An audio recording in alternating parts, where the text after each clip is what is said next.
What if I told you that the rejection you fear so much is actually your most powerful weapon to awaken genuine desire in people? Marcus Aurelius, the philosopher emperor of Rome, mastered a psychological technique so powerful that it transformed indifference into fascination, contempt into admiration, and rejection into burning desire. 2,000 years ago, he documented in his private journals the 3 principles of Stoic reverse psychology that made even his enemies respect him deeply. Today, I'll reveal how this ancient wisdom can completely reprogram the way people perceive you, transforming every rejection into a magnetic opportunity for attraction, using only the power of strategic detachment and calculated indifference that the Stoics perfected over centuries. Subscribe to the channel, leave your like and comment from what part of the world you're watching. Relax and get comfortable. Let's begin. Have you ever wondered why some people seem completely unfazed by rejection, while others crumble at the slightest sign of disapproval? There's something fascinating about those who can experience a setback, whether it's being ignored, shut down, or dismissed, and instead of getting discouraged, they actually seem to get stronger. This isn't magic or some exclusive personality trait. It's the result of a specific mindset, one that's been practiced for thousands of years. Marcus Aurelius, a Roman emperor and philosopher, was one of the leading examples of this approach. What he discovered, and what has resonated through centuries, is that rejection doesn't have to hurt your self-esteem or chances for success. It can actually make you more resilient and even more attractive to others.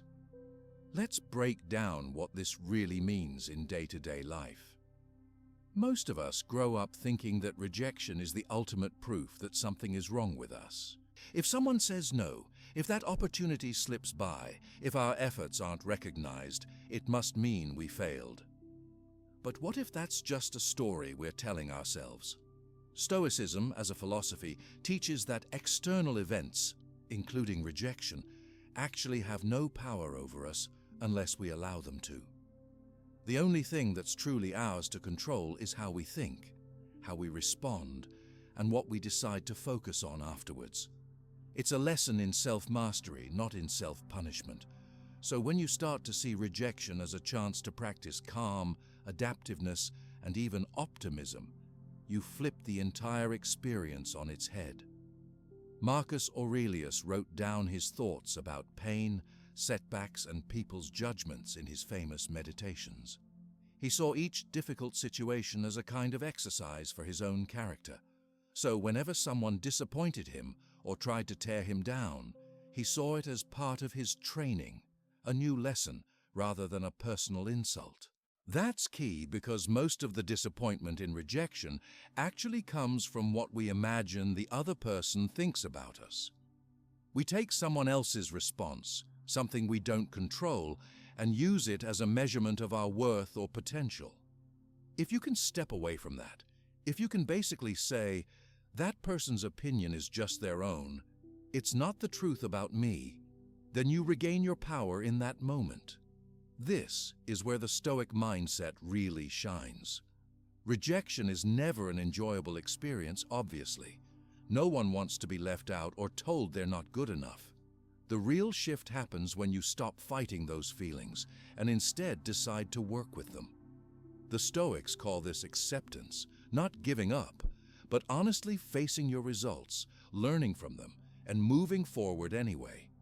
If someone turns you down or doesn't invite you in, it hurts for a little while, but it doesn't have to stick around forever. You get to decide what meaning, if any, their rejection has in your life. Maybe you learn how to pitch your ideas better. Maybe you realize that person wasn't as important as you thought. Maybe you even see the humor in the situation. But it becomes another story, not a wound.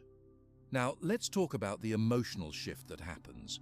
When you internalize the Stoic attitude and stop basing your confidence on whether you're accepted or rejected, people sense the difference. There's something quietly magnetic about someone who isn't desperately trying to please, who isn't thrown off balance by small disappointments. Whether you're in a social, professional, or romantic situation, That ability to stay calm and unaffected draws curiosity. It's as if people wonder, why isn't this person reacting the way everyone else does? What makes them so centered? This is because authenticity and self-sufficiency are rare. If you don't crave their approval, your stock goes up. You suddenly seem more secure, more mysterious, even more important, simply because you're not treating their opinion like the final word on your value. Imagine, for example, you ask someone out, or you pitch your idea to your boss, and you get a polite no. The most common response is to feel embarrassed or awkward, and maybe to distance yourself, overthink, or obsess over what went wrong. But what if, instead, you reacted with genuine indifference, not faked or forced, but real curiosity about what you can learn from it, and a calm confidence that your worth isn't on trial? In practice, this means you thank the person or acknowledge the response, and then you keep participating and engaging as you normally would. You move forward, still friendly, still engaged with others, not suddenly awkward. That calm, secure presence makes people think differently about you. They notice you're not devastated by their rejection, and that makes them question their own decisions. Sometimes, paradoxically, that's when their curiosity and even attraction grows. Marcus Aurelius didn't live in an age of social media and instant feedback, but he dealt with plenty of criticism, rivalry, and betrayal. Every morning, he would remind himself that he was going to meet people who were selfish or rude, or who wouldn't recognize his efforts. This wasn't pessimism, it was realism. He accepted that rejection and criticism were as inevitable as the weather. But by expecting it as a normal part of life, he didn't react with surprise. He didn't take it as a personal attack every time. Routine, predictable rejection stopped carrying the same emotional charge, which allowed him to stay grounded. The point isn't to become unfeeling or closed off. The Stoic approach is about understanding your range of emotions and deciding which ones you want to give your energy to. You can admit that rejection stings, but you don't let that sting become your identity. Instead, you can honestly ask yourself, what am I supposed to learn here? Is there something I can do better? Or is this situation just simply not right for me? This keeps you from the emotional extremes of blaming yourself or blaming others. You stay balanced. And with every rejection you treat this way, you build up a kind of quiet resilience. The next no feels less like a disaster and more like a minor speed bump.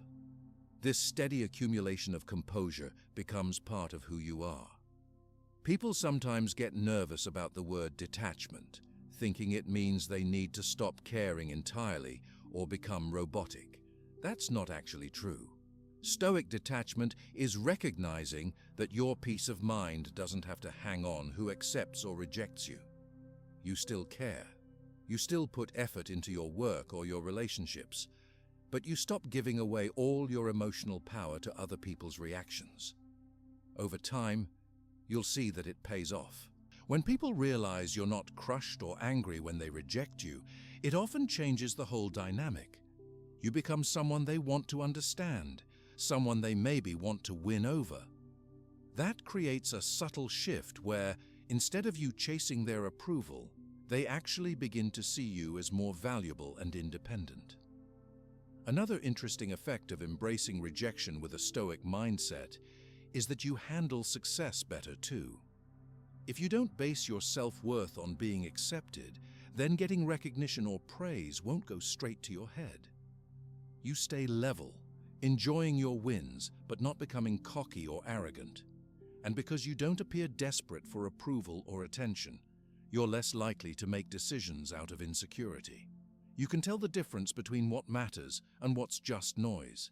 Eventually, whether people approve or criticize, you keep your bearings and make choices that line up with your values and goals. Stability becomes your defining trait. This mindset extends to all parts of life. At work, someone might reject your proposal or idea.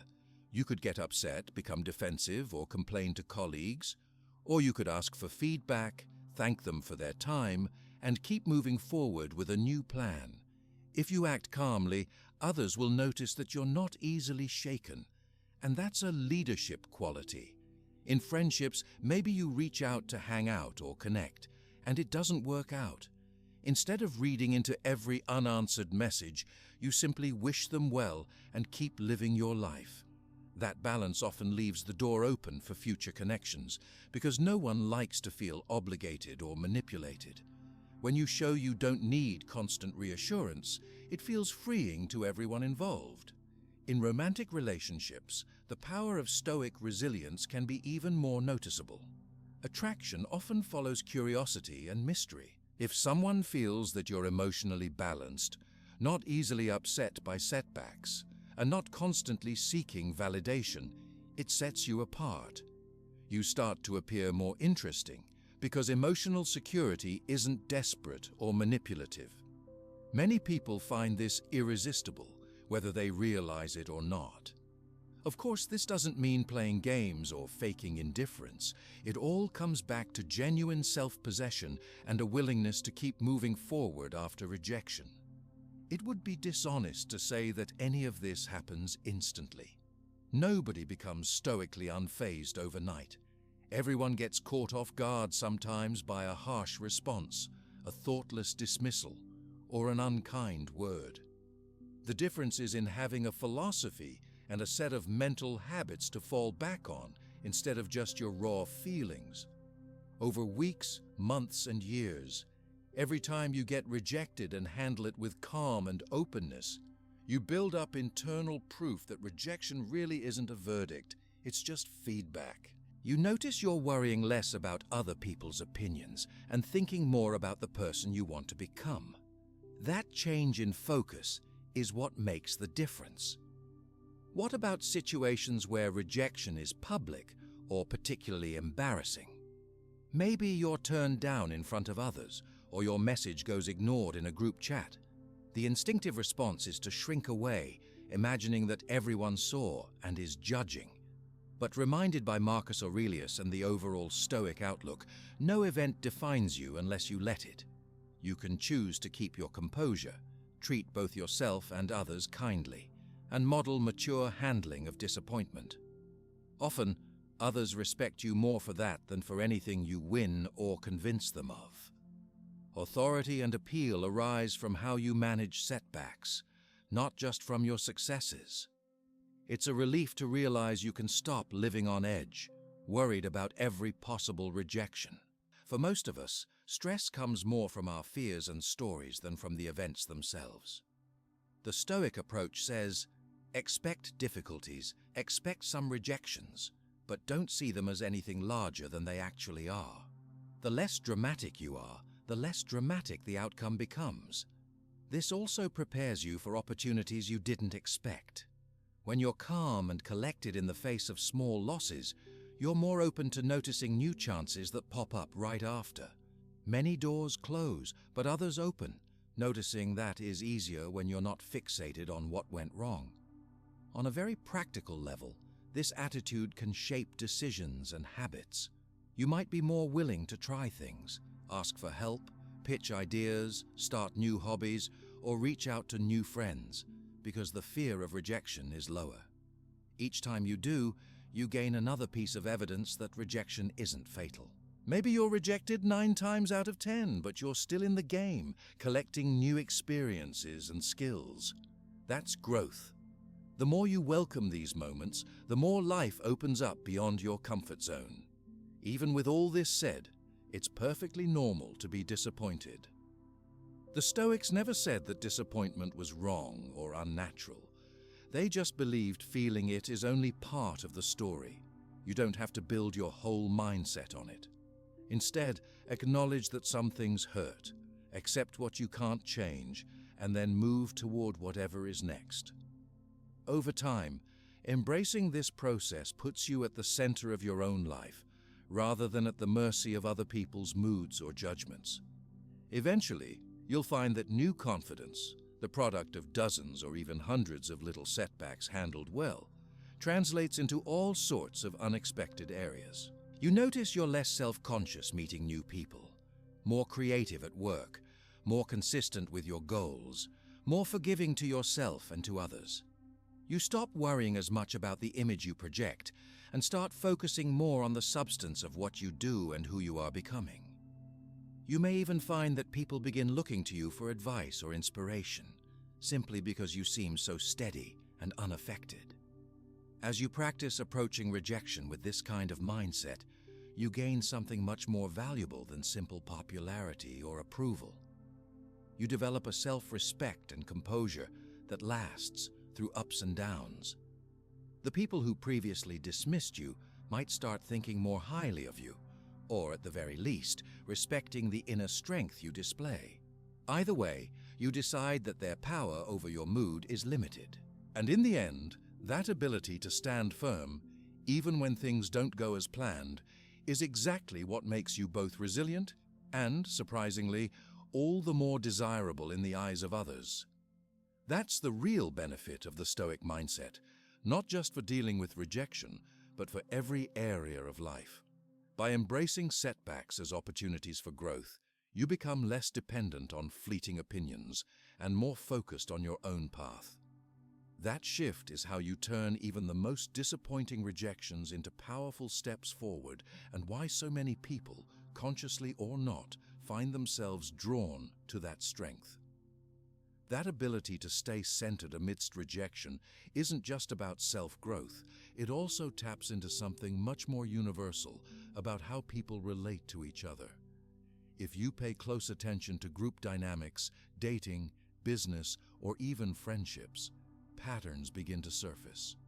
What people can't have, or what seems out of reach, often becomes what they want the most. Strategic indifference tends to create this effect, and even though a lot of us hear about reverse psychology in a joking way, it's actually rooted in basic human instincts. The funny part is, this happens whether you're trying or not. It's less about manipulating, and more about understanding that humans are hardwired to crave what feels scarce or limited. If you put all these pieces together, you get a whole new perspective on why being unaffected by rejection or close calls actually makes you more interesting and desirable to others. Now, what exactly is reverse psychology in the way people use it, especially in real-world interactions?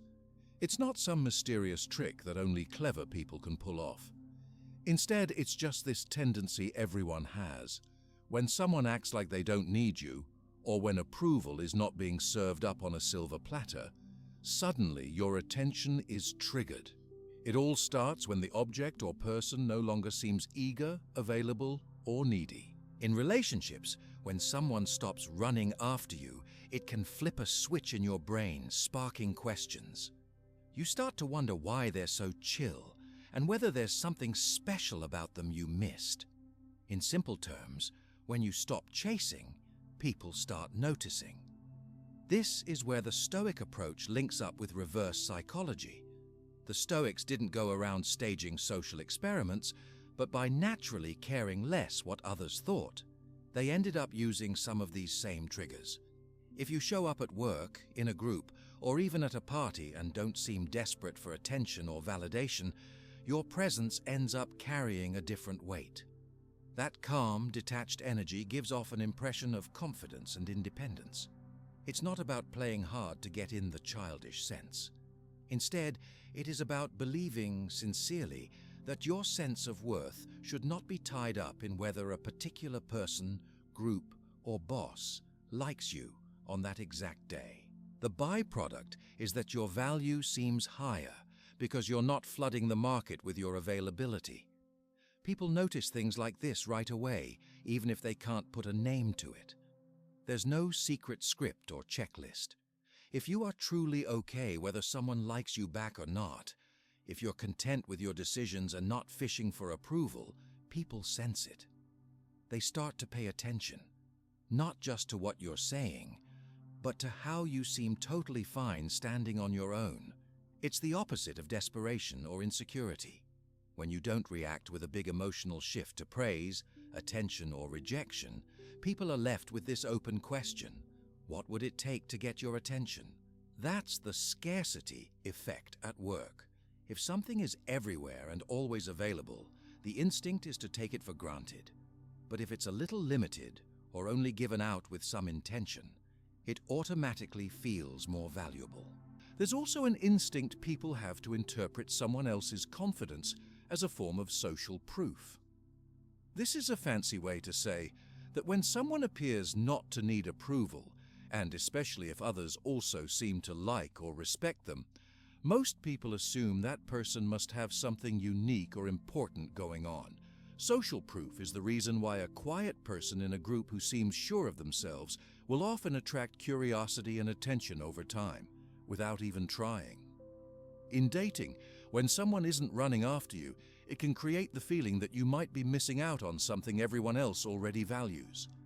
In a professional context, maybe a coworker never seems rattled by a lack of recognition. Sooner or later, others start to notice and sometimes even copy their approach. A big mistake, though, is thinking that strategic indifference means acting cold or fake.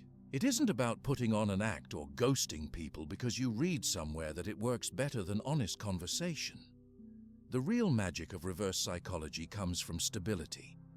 If you are truly content with your own choices, and if you don't crave a certain outcome from every interaction, you are able to give or withhold your attention, kindness, or effort in sincere ways. People can sense when someone is faking indifference for show, and it tends to backfire. You know those situations where someone pretends not to care, but their body language, their rapid-fire texting, or their oversharing betrays their real motives. That's not scarcity. That's insecurity wearing a costume. The version that works is based on authenticity. This is one of the key differences between Stoic-inspired indifference and manipulative behavior. The Stoic attitude is about actually being at peace with your choices and results. If you're happy whether the group includes you or not, if you find satisfaction in doing a good job even when it isn't loudly celebrated, then you're not just pretending. The reverse psychology here isn't so much a trick you do to other people as it is a side effect of your own independence and satisfaction in life. You don't freak out if you're overlooked. You don't act like you're too good for everyone else. You carry yourself in a steady way that gives off both self-respect and a gentle, non-needy energy. An interesting thing about humans is how much our brains are programmed to react to availability and scarcity. Think about how people get excited when something is limited time or when tickets are about to sell out. That's not just clever advertising. It's a basic part of our psychology. When you translate that to people and relationships, it's less about being scarce for the sake of it, and more about living your life in a way that your attention isn't up for grabs 24 hours a day, 7 days a week. If you have your own interests, work, connections, hobbies, and you don't need everyone to validate you, then your space and attention feel naturally more valuable. Suddenly, those who once overlooked you begin to notice when you aren't around as much. A little absence or indifference does a lot of work behind the scenes. This links back to what's called emotional independence, which is just a way of saying that your happiness and self-worth don't rest on the next text, compliment, or invitation. Most people are looking for this in themselves, but not a lot of people get there. So when they see it in someone else, it has an impact. If you walk away from a meeting or end a conversation without worrying too much about the impression you left, and if you handle a letdown with calm and even gratitude, it shows you aren't living minute to minute for the opinions of others. That comfort with yourself makes you stand out in any setting. The best part is that this approach doesn't require you to play games or act mysterious on purpose. There's no need to ignore people or overthink every response. It's as simple as focusing on your own pursuits, giving your best, and not making drama or speeches out of every no or setback. If you make yourself always available, constantly seeking attention or feedback, it can come off as overwhelming or needy. But when your attention is selective, because you're busy, focused, or just generally satisfied on your own, then people feel the energy change. They don't always understand what's shifted, but their curiosity goes up. You might notice this effect in small daily moments. Say someone who's used to lots of attention from you doesn't get it for a while. Maybe you've been busy. Maybe you just stopped following up so much. They might reach out more or start showing signs they miss your presence. Not because you orchestrated it, but because your focus is genuinely somewhere else. Or if you're quiet in a group or meeting and only contribute intentionally, people notice when you finally speak up. It's a kind of natural gravity that comes from not spreading yourself too thin.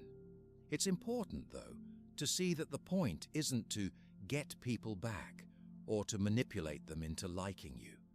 Most of the time, people can sense when they're being handled as part of some strategy. If the only reason you're being less available is because you're hoping someone will chase you, it can feel forced and leaves you basically just as dependent on their response as before.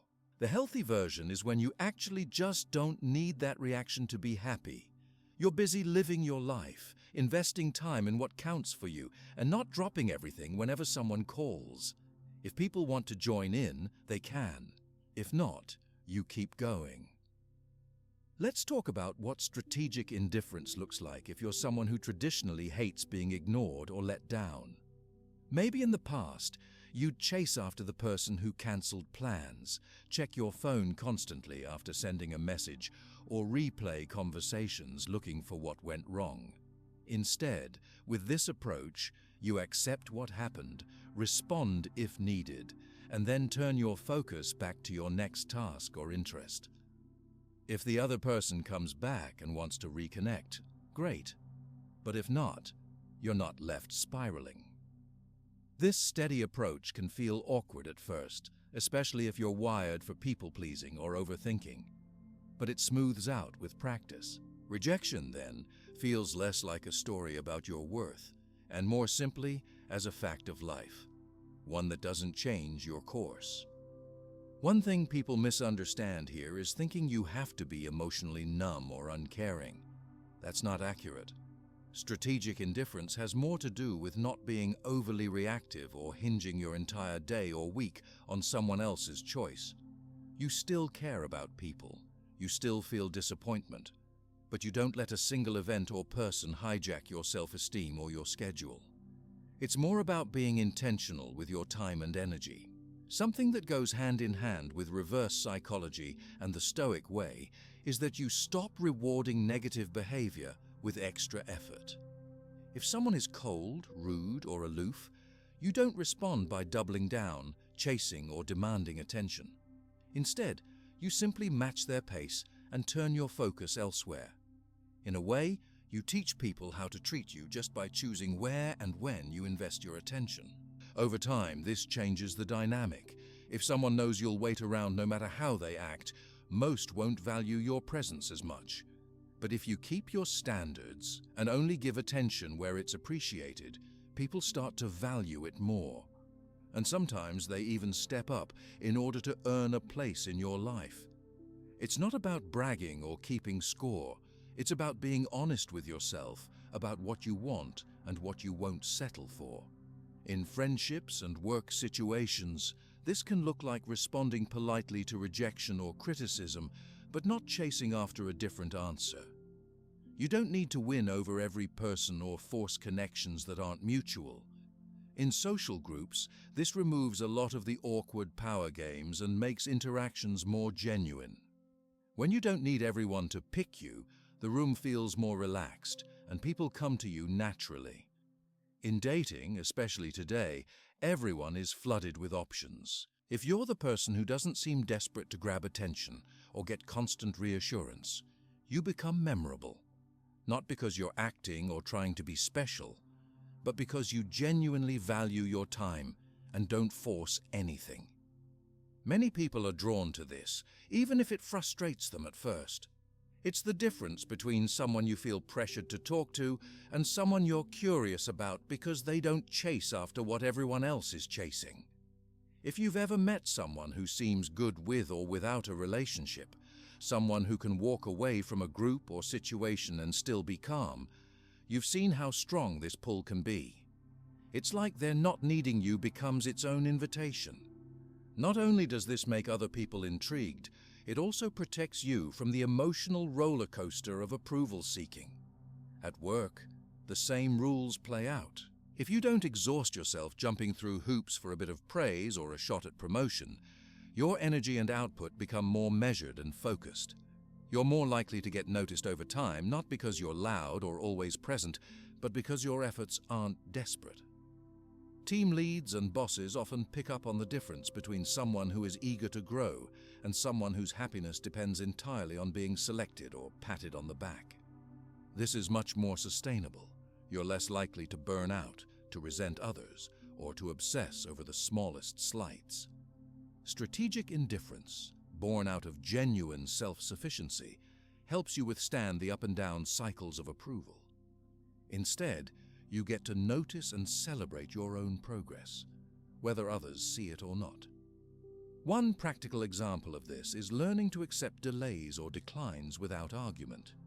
You send in a proposal, reach out for an opportunity, or make a suggestion, and it doesn't get picked. Instead of pitching a fit, sending a big follow-up, or hunting for explanations, you just accept the response and move on to other projects. This isn't rude or aloof. It's respecting both your own dignity and the dignity of others. You can always improve and try again later, but the world doesn't end when you face a no. That kind of response impresses people over time because so few do it. People will often circle back to offer you other opportunities, just because you stood out. Strategic indifference grows stronger the more you build your own life, instead of waiting to be included. Invest in your own hobbies, your friendships, your growth, your purpose. If someone wants to be part of that, great. If not, the value of your time and presence doesn't change. You'll notice that you begin to attract more people and opportunities than you lose, precisely because there's no anxiety to transfer to others. None of this is instant. You'll have slip-ups where you care too much or look for answers where there aren't any. Over time, though, you see results in better boundaries, in more respect from peers, and in deeper, more genuine connections. What you're doing isn't waving people away. It's welcoming the ones who value your energy and attention and letting the rest drift without drama. At its heart, reverse psychology as practiced from a place of stoic calm isn't a scheme to control others. It's a reset, a path to being content no matter who decides to join your journey. And in a world that's constantly urging you to seek approval or chase after the newest thing, there's something magnetic about the person who simply doesn't need to do that. That's how being selectively indifferent, genuinely secure, and respectful of your own time doesn't close you off. In fact, it opens up new forms of connection, curiosity, and even admiration from the people you meet. And the best part, you're not acting. You're just living with intention and letting others respond in their own way. So, while living with intention and selective indifference helps make our connections more genuine, there's another side to this: how we handle those times when we're on the receiving end of contempt or being dismissed outright. It's one thing when people are neutral or just not interested, but sometimes situations get more intense. Maybe someone tries to belittle you, write you off in front of others, or just seems to take pleasure in putting you down. That experience can sting in a way regular rejection doesn't. But there's a pretty surprising shift that happens if you respond to these moments in a way that's less about fighting back and more about standing quietly in your own dignity.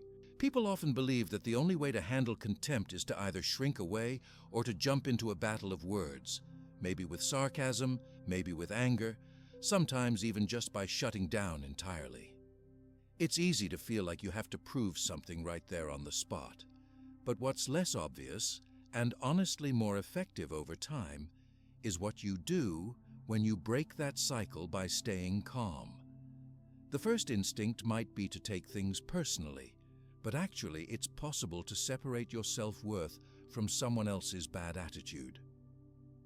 If you breathe, take a small pause, and don't give them either a dramatic reaction or desperate neediness, you create space. That space might not feel powerful at first, but it really is where the shift happens. Practicing this isn't about letting people walk all over you. It's definitely not passive. It's more about holding your own in a quiet but clear way. When someone tries to tear down your reputation, roll their eyes, or talk you down, the easy response is to snap back with a "how dare you" attitude. Some people try to match energy with energy, thinking if someone's rude, you have to be twice as hard. The trouble with that approach is it usually just drags you down to the same level. Instead, when you answer with composure or even a polite reply without backing down from your beliefs or standards, it unsettles the person who was trying to provoke you. They expect a fight or a meltdown. When that doesn't come, suddenly the attention shifts. Others watching start to take notice too. Most of us have been in situations where, say, someone in a meeting or group makes a snide remark, or maybe people laugh or look away when you share an idea.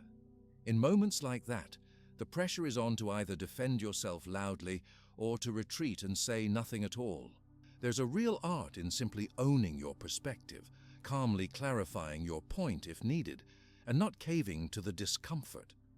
Sometimes that means you say, "Thank you for your input," or just, "I see it differently," and move on. If you show you're not derailed by the dismissal, people see you differently over time. Not only does the person who tried to cut you down lose some of their power, but others begin to respect your ability to keep your cool and stick to your position, even when the spotlight isn't kind. Marcus Aurelius and others who practice Stoic approaches showed that one of the strongest things you can do is simply not escalate things when you're challenged. If someone is contemptuous or dismissive because of jealousy, insecurity, or personal issues, that really is more about them than about you. Responding with dignity is not about acting morally superior. It just means you don't get sucked into their drama. There's no need to change yourself to get their approval, and you don't have to pretend their words didn't sting if they did. You can just decide not to engage in the back and forth. The decision to be unruffled often takes you further than 1,000 clever comebacks ever could. This approach also has a domino effect. See, others are always observing how people respond under pressure. That boss who quietly watches how you deal with a difficult coworker. That group of friends who take note when you're treated unfairly at a get-together. People remember who lost their temper and who handled things with self-control. Over time, when you become the person who doesn't get rattled and doesn't lash out, you start to earn a certain kind of admiration that can't be forced. Even if those who threw you shade won't admit it, it's hard to ignore someone whose poise makes their insults look small and unnecessary. It's also a huge relief not to spend energy plotting revenge or replaying those moments for hours or days afterward. If you stay on your own path, keep working, engaging, or growing in your own way, you'll notice that you feel less weighed down by other people's negativity. As weeks and months go by, others might share later that they respected how you acted, or they might imagine their own responses if they had been in your shoes. Being able to move on quickly, without bitterness, but also without hiding, isn't just good for your mood. It's noticed by everyone around you. One thing people often wonder is if being calm or undramatic means you'll just get ignored, or if it gives rude people free rein. Actually, it's the opposite. By not delivering the big reaction someone might expect, you stand out. Most of the time, people belittle others exactly because they want a scene. They're looking to spark gossip or make themselves look bigger by making someone else look small. When they don't get that result, their energy fizzles out. The room changes. People, it turns out, really do respect someone who refuses to play the drama game. You become someone viewed as steady and fair, rather than someone whose moods are easy to manipulate. Let's get practical for a second. Imagine you're in a group discussion and someone says, "That's a dumb idea," expecting you to get angry or flustered. Most people's hearts start racing, and it's natural to want to shoot back or defend yourself in a heated way.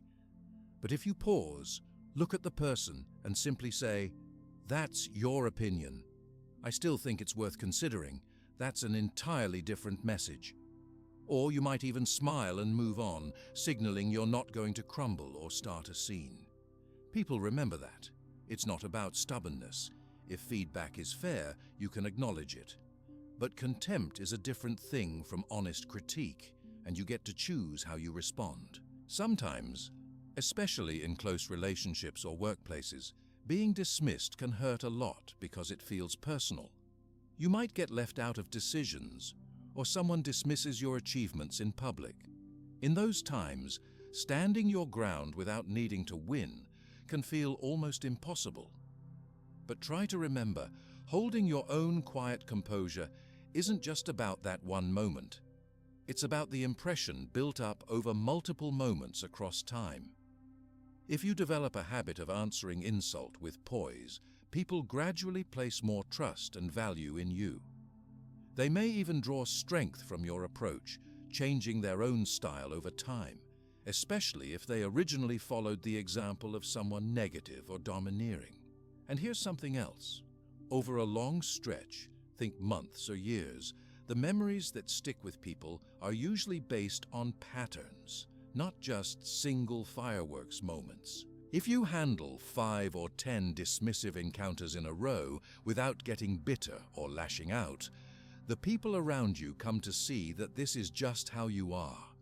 Even those who once doubted or dismissed you may begin to rethink their approach.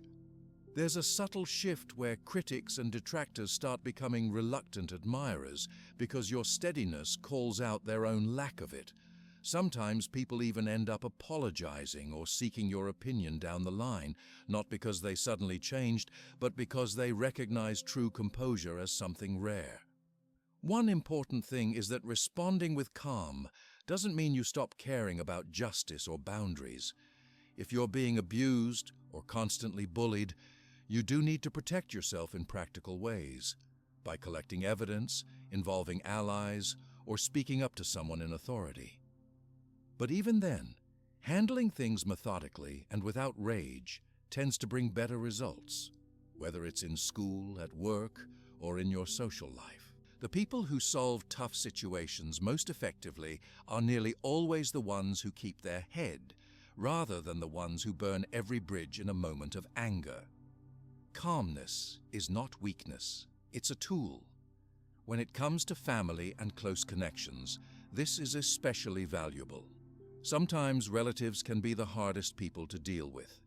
Maybe it's a passive-aggressive parent, a competitive cousin, or an in-law who's never satisfied.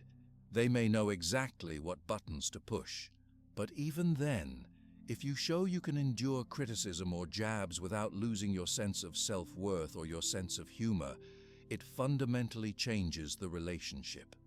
People often start to drop their guard a little and might even show respect for boundaries they used to ignore. There's another effect as well. The stories that people tell about you become more positive.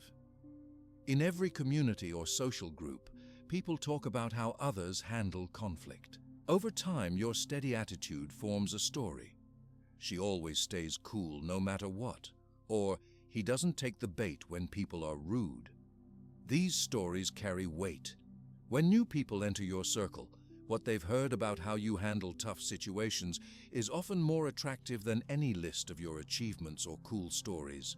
You become someone others want to work with, befriend, or even date, not because you win every argument, but because you rarely get drawn into petty drama. It's fair to say that keeping your dignity isn't always rewarded right away. Sometimes, especially at first, people don't notice. You might even feel isolated while others gossip or feed off negativity. Over the long haul, though, consistency pays off. Even those who reject or dismiss you are sometimes forced to admit, if only to themselves, that there's something solid about how you carry yourself. The more you repeat this habit, the easier it gets. When you're not putting in energy to win every battle, you have more left to invest in things that matter. Your skills, your goals, people who treat you well. A cool part of this approach is the way it sidelines people who make drama their main tool. If they can't get a rise out of you, they can't keep the cycle going. As a result, they often move on to someone else, or sometimes, weirdly enough, try to join you. Even the loudest critics may switch tactics when they see that insults and dismissals don't change your path or mood. You don't have to convince them, out-argue them, or make big statements about why you're right and they're wrong. The change happens naturally without a debate. In places where reputation is especially important, like school, sports, or professional life, this attitude stacks up over the years like an invisible shield. If you're always steady, never gossipy or quick to anger, more people will want to be associated with you. Even powerful people tend to trust and promote those who don't get rattled by critics or setbacks. It's one of those things that can lead to surprising opportunities, promotions, or invitations, simply because you become the person who keeps the atmosphere calm and productive. It's not about being emotionless or stoic in the cold sense. It's more about choosing when your emotions get a starring role. If something does bother you, you can deal with it privately. You're just not giving away your power to everyone who comes along hoping for a scene. Eventually, that control is obvious not only to people who might disrespect you, but also to those looking for trustworthy partners or friends. Who doesn't want someone steady in their corner? In the rare case someone continues to act with contempt or is truly toxic, your calm responses make it easy to gather support or intervene in a way that's fair and well received. Most groups are quick to support the person who stays kind or neutral over the one who's always stirring conflict. If things spiral to needing outside help, witnesses will often back up the person who behaved with dignity. All of this leads to an interesting reversal over time. The people who once tried to diminish you now have to reckon with the fact that you've quietly built a reputation for maturity, strength, and fairness. No amount of snark or side comments can erode the respect you've gained through how you act under stress. That's a magnetic quality, and it attracts not just respect but also genuine admiration, and sometimes even new friendships or alliances from unexpected places. So when people try to knock you down, showing them you can handle it without crumbling or exploding creates a real shift. People who dismissed you might start to respect you, even if they never say so out loud. And others, watching from the sidelines, will remember the way you made everyone feel by how you handled disrespect. Over and over, you're teaching people, without saying a word, that you are steady and that you choose how you respond. At the end of the day, that's the kind of presence that draws in the right kind of attention and allows you to build real connections, even out of moments that once felt like setbacks. You don't just survive being dismissed, you actually use it to build something better and longer lasting. That solid presence you build when facing disrespect or dismissal is actually the start of a much longer process, one that has a big impact on how the world responds to you. It turns out, there's something powerful about not needing an instant reaction, recognition, or apology. If you keep your cool and don't let someone else's attitude shift your priorities, you start to play what people call the long game, delayed gratification. Especially in these types of social setbacks or in response to flat-out rejection, is the kind of skill that changes everything over time. Most people want validation right away. When it doesn't come, it's tempting to chase after it, ask for answers, or try to fix things in the moment. But there's a lot to gain from shifting your mindset away from the quick win and instead getting comfortable with the idea that proving yourself, earning respect, and even sparking desire from others might not be instant. Let's talk about what this really looks like when you put it into practice. Say you go for a job, an audition, a chance to lead a new project, or you ask someone out and you get rejected. The first instinct for a lot of us is to take immediate action. Maybe we follow up again too soon, push for more information, or try to get back into that person's good graces right away. Sometimes we make a case for ourselves or overcompensate, or pretend we don't care when we actually do. But with this approach, you learn to pause. You don't have to force a different response or search for a new audience right away. Instead, you let things be. That doesn't mean you give up on your goals, but you take the time to honestly assess, learn, and move forward on your own terms. One thing that sets people apart, even if they're not aware of it, is the willingness to accept that things worth having sometimes take longer than expected. When others see that you're not thrown off course by an immediate loss, you start to become more interesting. Curiosity is a strong motivator for people. And when they see someone who isn't immediately changing their behavior or chasing after approval, it makes them wonder. They notice your focus, your consistency, and the fact that you don't look desperate to be noticed or included. Whether it's romantic interest, professional recognition, or just being a valued friend, people are naturally pulled toward what isn't instantly available. This doesn't mean you should become cold or play hard to get on purpose. It's more about staying busy with your own growth and happiness, rather than spending energy on instant results that might not actually pay off. Imagine how this plays out in relationships. You like someone and send a message, but they leave you on read. Instead of sending a second or third message or trying to casually bump into them, you just go about your life. Maybe you invest more time in your hobbies, your friends, or your next project. Meanwhile, in the background, the absence of your attention or your neediness leaves space for their curiosity to grow. They start to wonder why you didn't react the way others might have. Eventually the flip happens. They feel the urge to reach out or reconsider because you haven't made yourself a constant presence in their notifications or daily life. It can take days, weeks, or even months, but you're not just passively waiting. You're investing that energy into things that matter to you, and that energy is magnetic in its own way. This principle works just as well in professional or social circles. Maybe you gave a presentation or pitched an idea and it didn't land.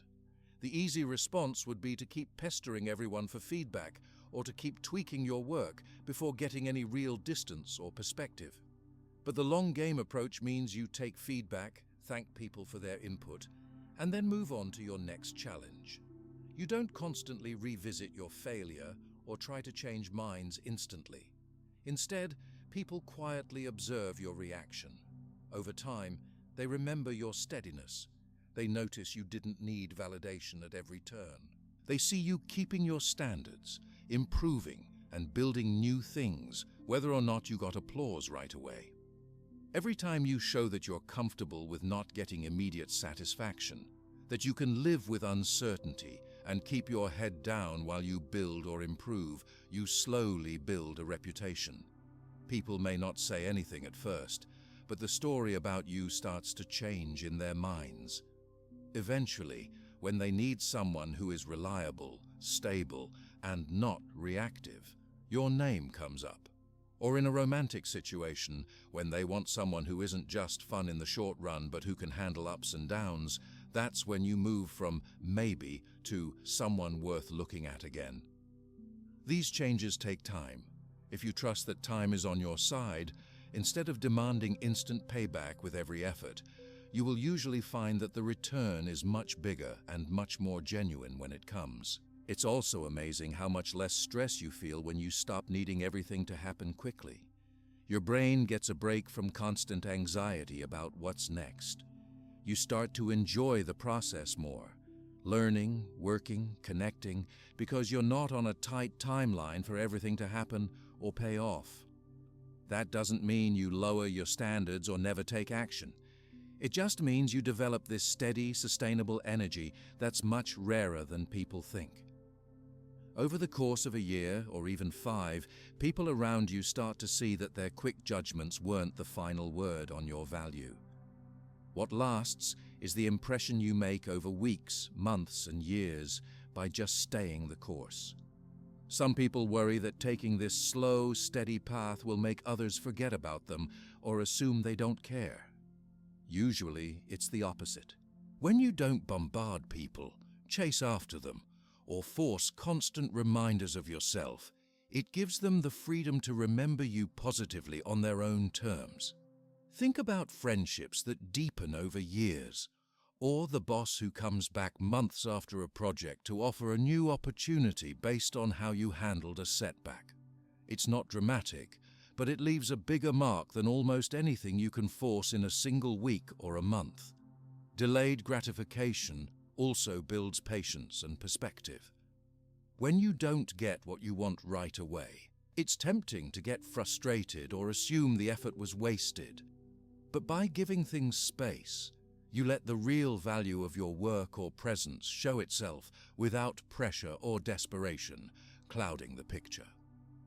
This is how you build a sense of self-worth that isn't tied to every new like, reply, or head nod. You start to see yourself as someone who can wait, improve, and rise to a challenge again and again without needing the world to agree every single time. People notice this. Whether they ever say it out loud, they respect those who don't scramble for attention or rush for validation. If you're sitting there thinking all this sounds easier said than done, you're right. It's uncomfortable not to chase when you feel you're losing someone's interest, missing out on an opportunity, or falling behind. But the very act of sitting with that discomfort and refusing to panic or lash out teaches you something powerful. You learn to watch your neediness as it comes up and then redirect that energy to places where it can actually help you grow or heal. This could mean diving deeper into a hobby, building new friendships, picking up a professional skill, or just learning more about yourself. Before you know it, the urge to chase quick results fades away because they're no longer the center of your world. There's something else important here. When you stop trying to turn every no into an immediate yes, people feel less pressured by you. They know you're secure enough that you're not going to flood them with questions or require explanations just to soothe your ego. That makes interactions feel more open and less transactional. Over time, people are more likely to say yes or reach out on their own because there's no urgency or desperation hovering over every interaction. Even if it takes months, the respect and curiosity you create last much longer than any short-term win.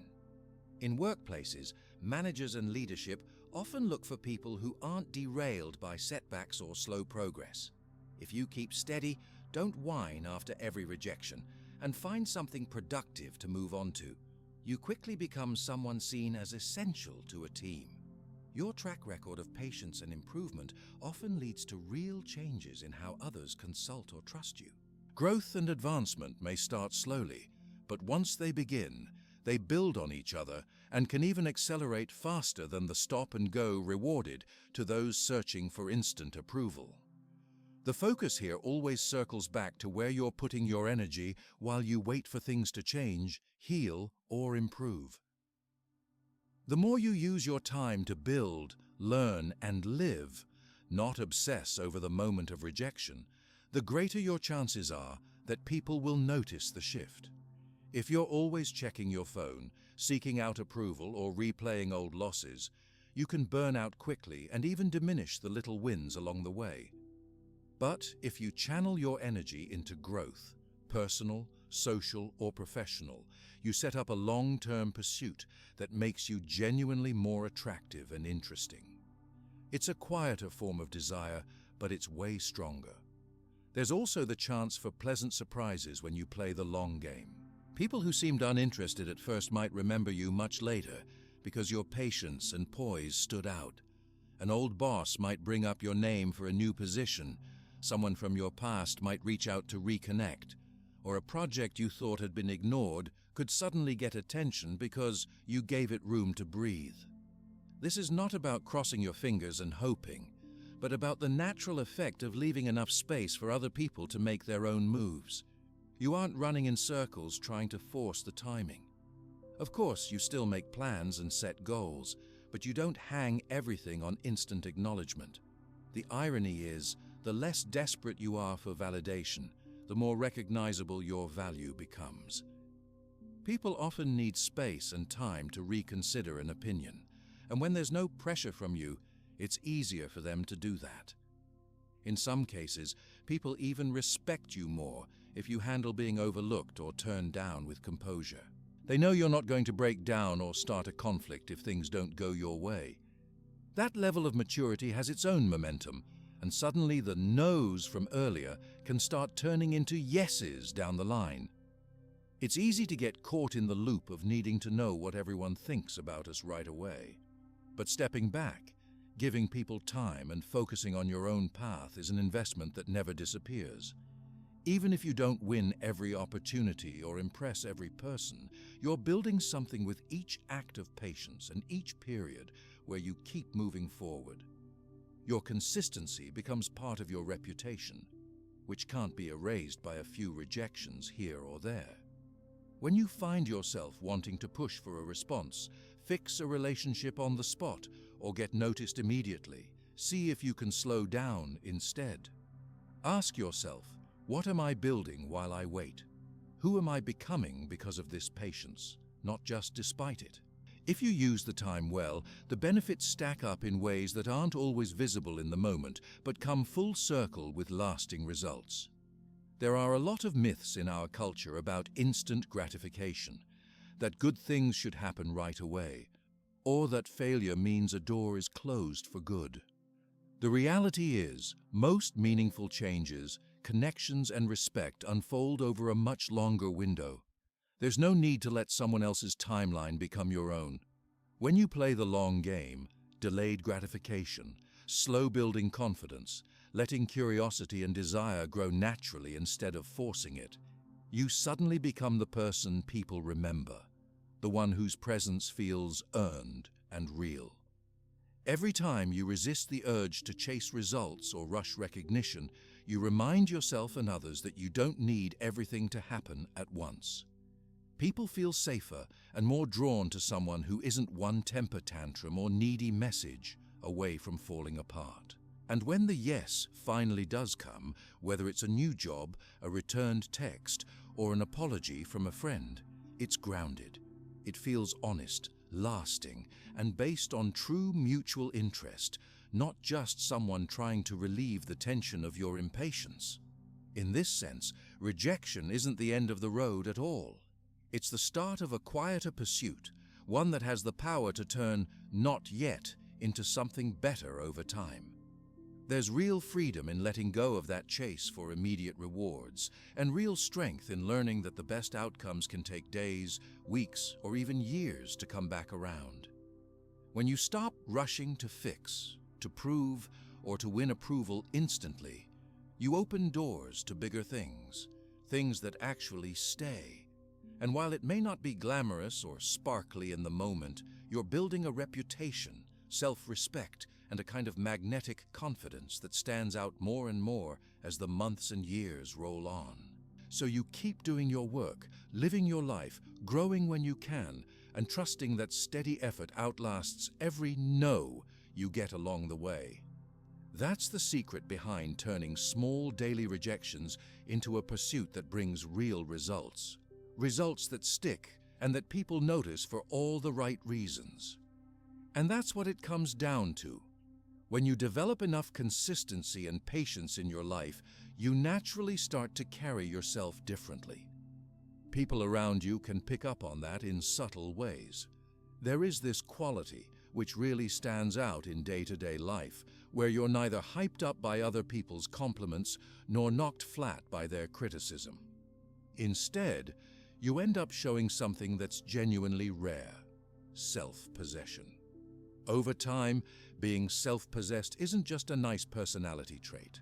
It's a source of real attraction and social influence. It means you're someone who can navigate praise and rejection without letting either swing your mood, choices, or sense of worth. When you see that in yourself or in someone else, it's striking. Think back on your own experiences. Have you ever met someone who seems calm no matter what the situation is? Maybe they don't react hugely to drama, and they're not the first to brag or seek attention when things are going well. They just stay steady, neither too high nor too low. This isn't because they don't care or aren't aware of what's happening. Most of the time, it's because they have chosen to focus on what they can control and let go of the rest. This is what many people mean by self-possession. It's the ability to hold on to your inner confidence, regardless of what's flying around you on the outside. It may sound simple, but in practice, it's anything but easy. Day after day, you'll get opinions thrown your way, sometimes compliments and sometimes shots at your confidence. You'll get invitations to join drama, arguments, or gossip. It's normal to be drawn into those moments, but having self-possession is about noticing what's happening and making a quick, quiet decision about how much of your energy you want to give away. The truth is, a lot of that energy is wasted if you spend it on other people's moods or judgments. When you stop giving so much attention to every bit of praise or criticism, you actually find more clarity about your direction. Instead of constantly changing your style, stories, or ambitions to fit the mood of the crowd, you get to choose for yourself. This steady, even attitude is sometimes called unaffectedness. What's interesting is how powerful that quality is in groups, at work, and in relationships. If you're the kind of person who isn't thrown off kilter by rough days or big applause, people take notice. You seem harder to read, but also easier to trust. You're not running from crisis to crisis, nor are you showing off every time attention is on you. That even keel becomes the thing people associate with you, and before long, it's a source of curiosity and even admiration. Most of us think attraction, meaning either respect or some kind of magnetic pull, comes from being loud, flashy, or constantly on the move. What usually happens instead is that the quietest person, the one who is secure enough not to need constant reassurance, draws the deepest interest. People will test your boundaries just to see where they are. If you can respond without drama, without emotional swings, it signals that you have a kind of inner grounding. It doesn't make you cold, it just means you don't rely on every single bit of attention to set your mood for the day. That stability is actually comforting to be around. In day-to-day life, this plays out in simple interactions. If someone criticizes you publicly, you can listen. Maybe ask a clarifying question if you think there's something helpful to take away, and leave it at that. You don't have to apologize for your existence, nor do you rush to fix their perception. If the criticism is fair, you quietly take it. If it's not, you move on. You don't make a huge deal out of praise either. Maybe someone gives you a compliment or pays you attention. You thank them, you keep going with your day, and you don't feel the need to grab that moment or hold on to it as proof of your worth. Doing this regularly starts to send a clear message about what matters to you and what doesn't.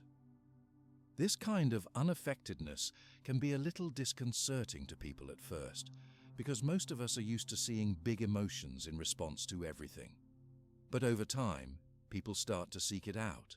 They want to have you on their team, in their circle of friends, even as a partner, because you don't add unnecessary drama to already complicated situations.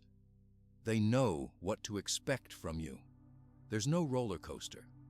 That doesn't mean you're boring. It means you provide something stable, which, especially in uncertain or high-stakes situations, is almost like a shelter. It's not about being unfeeling or blocking out positive moments. In fact, truly self-possessed people enjoy the highs and can admit to the lows. They just don't let those moments hijack everything else. There's a maturity to that which makes people more likely to trust you, confide in you, or want to spend more time with you. Even people who initially try to get a rise out of you, maybe by pushing your buttons or trying to catch you off guard, often wind up respecting you for not being so easily manipulated. Eventually, your reputation for being composed and authentic grows stronger than anything someone could say about you in the heat of the moment. One practical upside is that you'll find yourself living under less pressure. The world always asks for a quick reaction. Social media is a perfect example. Every day there's a new storm of opinions, comments, or trends, and the invitation is always there to join in. Having self-possession means you can look at all of that, decide what matters and what doesn't, and put your focus where it will actually change your life for the better. You can walk away from things that aren't healthy, and you can step forward when you truly have something to offer. It makes you more resilient, not just to rejection, but to sudden success as well, because you know both are temporary. All this isn't limited to public life either. In private moments, disappointments, family tension, a poor grade, or being passed over for something you wanted, you have the tools to move through it instead of getting stuck. Self-possession means acknowledging if you're sad or frustrated, maybe giving yourself a set amount of time to feel it, but then choosing what's next.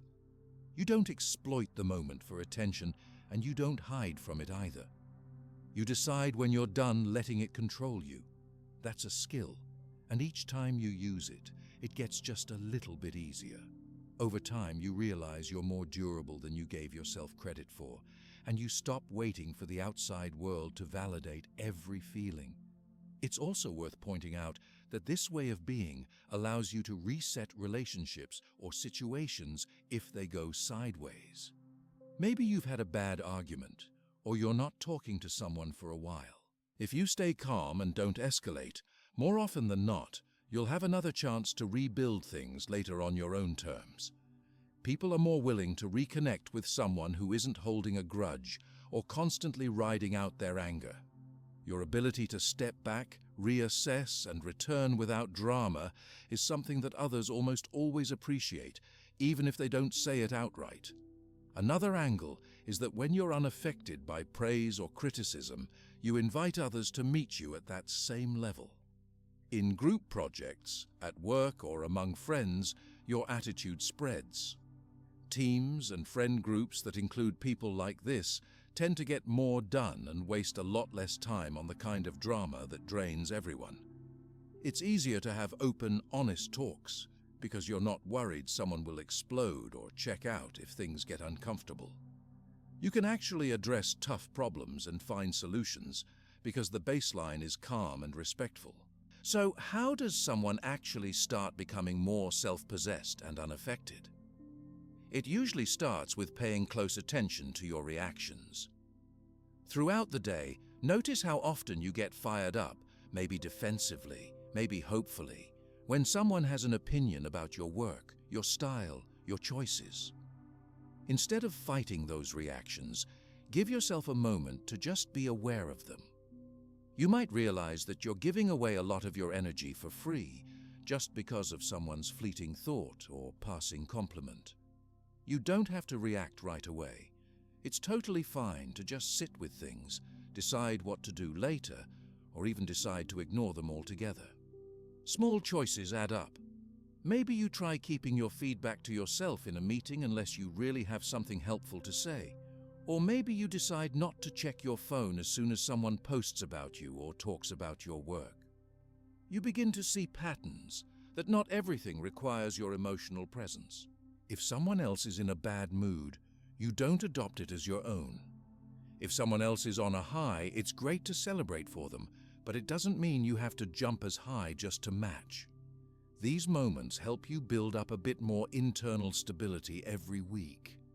It's true that this can be misunderstood at first. Some may think you're uninterested or distant if you don't participate in every outburst or celebration.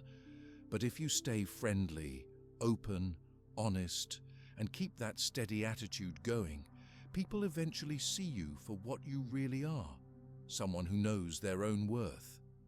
That reputation is powerful, and it often attracts respect and genuine friendships with others who value quality and consistency over noise. If you don't buy into the hype, good or bad, about your own image, you start to make choices that are better for you in the long term. When you win, you learn from it instead of using it as your new identity. When you lose or get turned down, you don't make it a bigger story than it needs to be. Each day, those choices save emotional energy that you can use for things that make you stronger, more skilled, or simply more content. You might also notice that being self-possessed helps when making tough decisions. If you're not worried about reactions from 10 different people, or from social media or the internet, you can weigh your real values, what really matters to you, and trust your process. This makes you braver too when you want to try something new or risky. If it goes well, you're happy. If it doesn't, you know how to handle yourself, and you'll be ready for the next try. No one can take that away. In social settings, especially with new groups or at big events, unaffectedness is like a quiet strength. You don't need to be the life of the party, and you don't need to shrink into the corner either. Just being at ease, speaking when it feels natural, and not forcing conversations or reactions puts people at ease around you. Others may start to crowd around, noticing you're totally comfortable in your own skin, even if you're just observing or listening. The pull is subtle but real. People who practice self-possession also tend to have better boundaries. If a situation doesn't feel right, or if someone tries to push their way in, you have the confidence to say no or walk away. You don't owe every person your energy, and you have enough respect for yourself to stay true even if it means standing out or risking a bit of criticism. These boundaries invite better treatment from others. When you don't react to every minor slight, people begin to see you as someone who isn't easy to manipulate, making them more careful with how they treat you in the first place. Sometimes, especially in relationships, it's tempting to use your calm as a wall or as a way to avoid deeper conversations. But the real goal of unaffectedness is actually the opposite. When you build up that inner steadiness, difficult talks and honest reflections get easier. You have space to listen, share your views, and even disagree without losing your cool or needing anyone's approval. Your relationships get healthier because they're based on mutual respect and genuine interest, not on emotional highs and lows. The journey to that kind of steadiness doesn't happen overnight. Some days you'll be great at brushing things off, and other days you'll find yourself right back in the middle of old habits or emotions. That's how growth goes. Every time you come back to center, every time you respond with a little more calm, that reputation grows. People trust you, count on you, and are curious about your world. They want to know what you're thinking, what you care about, and how you manage to keep your head when everyone else is losing theirs. You might not realize the impact it's having right away. Sometimes only after someone has seen you handle praise and criticism the same way do they finally admit how much they respect it. It's the kind of feedback that comes quietly, a manager suggesting you for a new role, a friend reaching out in a tough time, or even a stranger complimenting your calm at an event. People remember how you made them feel more than the details of what you said or did. If you made them feel that things are steady when you're around, that's a powerful kind of attraction. Finally, being calm in the face of both success and setback is as practical as it is impressive. It helps with stress, with decision-making, and with all the daily stuff that can storm through your world. You get to spend less time second-guessing yourself or worrying about status games, and more time actually living. The more you practice it, the less you stress about whether you're getting enough attention, and the more attractive you become, not just as a romantic partner or a leader, but as a person others are drawn to for wisdom, stability, and quiet confidence. That's how self-possession and unaffectedness quietly flip the usual social script.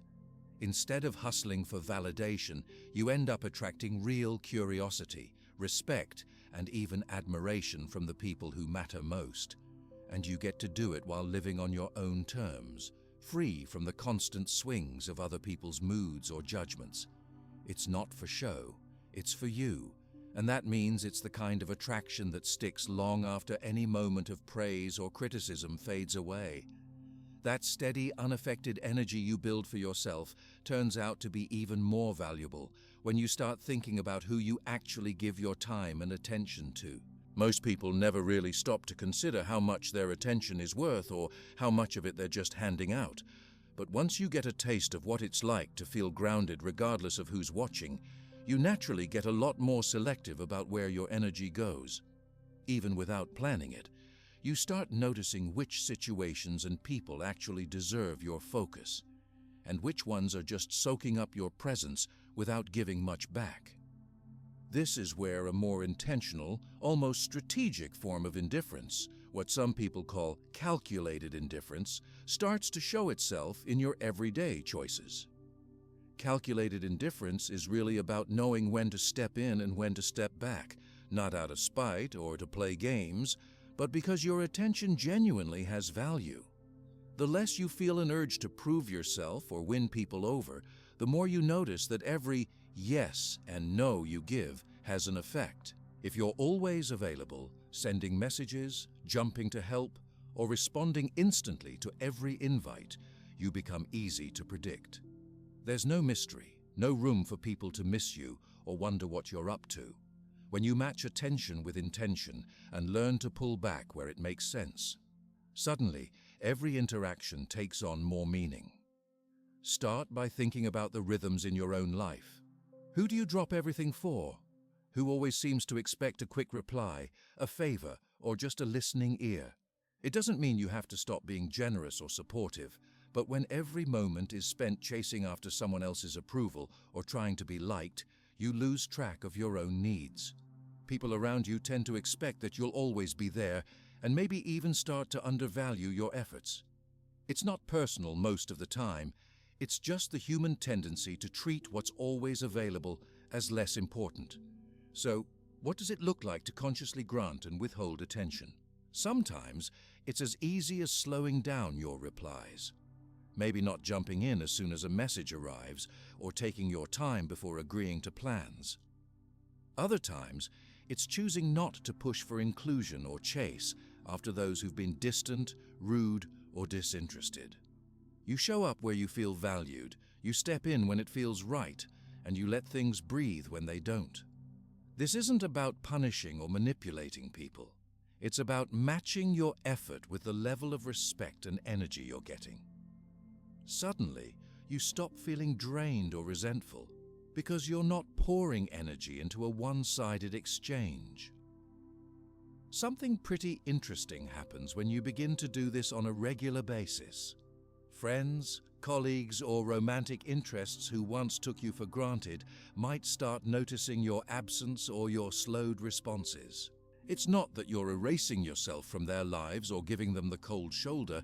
You're just not always right there, filling every silence, fixing every awkward moment, or offering constant reassurance. This tiny shift in your own habits tends to prompt curiosity from others. People start to seek you out more often, wondering about what you're up to, or even questioning if they've done something to lose your interest. The reality is, you've just learned that your presence has weight and that you don't need to spend it all at once. Granting attention intentionally can also look like being present with people who actually value you. When you're with someone who gives back, who listens and shares and values your time, you lean in.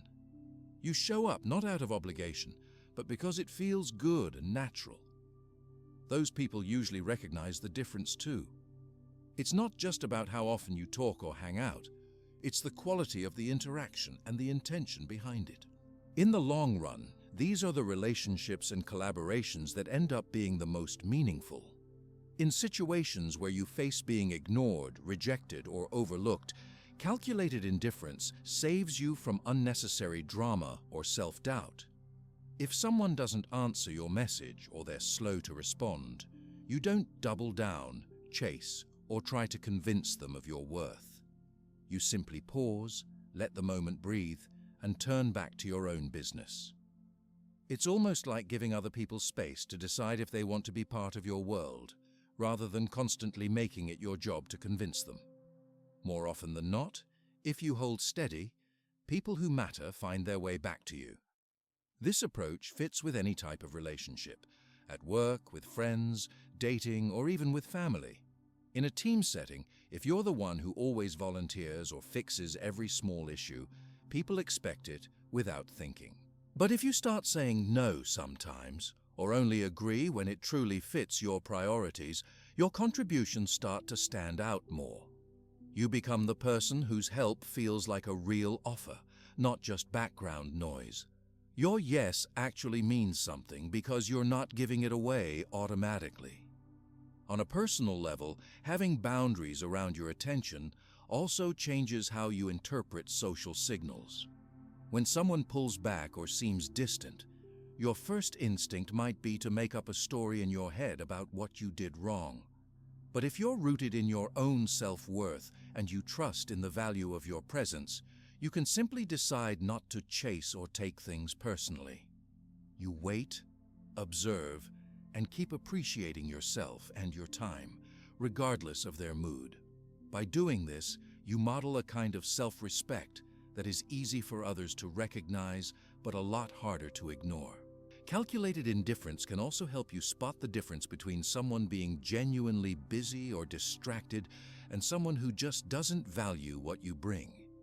If the pattern is one-sided, your new boundaries will reveal that much faster. If someone's energy shifts and they are quick to reconnect or invest time as soon as you back off, that might be a sign they were taking what you offered for granted, but still appreciate you. If nothing changes and you're not missed, you get a clear answer as well, and you move on using your time for people who notice your absence and enjoy your presence. You'll see this dynamic a lot on social media or during group events. The person who's always posting, commenting, and seeking interaction often gets lost in the shuffle. When someone who posts less or speaks up only when they have something to say finally does reach out, it's more noticeable. This isn't just about being withdrawn. It's about being selective and intentional, so your words, feedback, or presence carry weight. None of this is about playing hard to get or pretending to be uninterested. It's about being honest with yourself about your limits, your needs, and whose company you actually enjoy. If you step back because you genuinely want space or the vibe isn't right, it's completely different from withholding just to provoke a reaction. People can spot the difference pretty quickly. Authenticity naturally feels different from manipulation. Having control over your attention also makes it easier to enjoy your own company. When you're not always rushing to fill every silence or worrying about making yourself available to everyone, you have more mental space for hobbies, rest, and self-reflection. That can lead to discovering new interests, new friendships, or even a whole new career direction. Your sense of scarcity and value isn't just about how others see you. It's about how you see yourself and the way you use your energy. It's impossible to avoid all social games and misunderstandings, but being strategic in your attention means you're less likely to burn out from people-pleasing. Life gets simpler and calmer because you're not being pulled in 10 different directions at once. You decide where you want to invest your energy. If the return isn't mutual or the experience leaves you feeling used, you have permission to slow down or walk away without drama.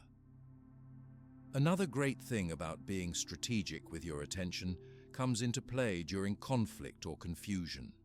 Let's say a friend is acting distant, or someone at work grows cold after a disagreement. Instead of panicking, you take a step back, offer space, and watch what happens. With time, most situations sort themselves out if they're meant to. People either realize your absence and reach out on their own, or the relationship naturally fades and you're spared the stress of forcing it along. In workplaces, this is also true with projects. You invest in what shows promise and leave alone what doesn't. It's a cleaner, more respectful kind of problem solving that leaves room for better new things to enter your life. Sometimes, calculated indifference is about consciously creating gaps or pauses in communication.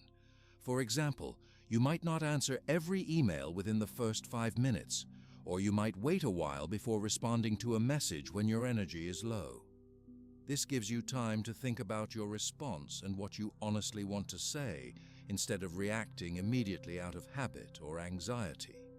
Over time, others learn that your answers carry thought and intention, not just reflex. A lot of people are afraid to do this at first, worrying that if they're not always available, they'll lose friends or opportunities. But usually the opposite happens. When your company is a little less automatic, people often begin to reach out more, value your responses more, and take you more seriously. They have to put in effort too, which brings more balance to the relationship. Of course, there will always be a few who drift away if you're not always the first to engage, but that just means the ones left are the ones who really want you there. It's a natural filter. Being intentional with your attention can surprisingly boost your overall self-confidence. Every time you decide not to respond to something unhealthy, every time you don't chase or over-explain, you show yourself that your value isn't up for debate. You start to appreciate your own time, and bit by bit, your boundaries get stronger. This confidence, in turn, feeds back into how people treat you.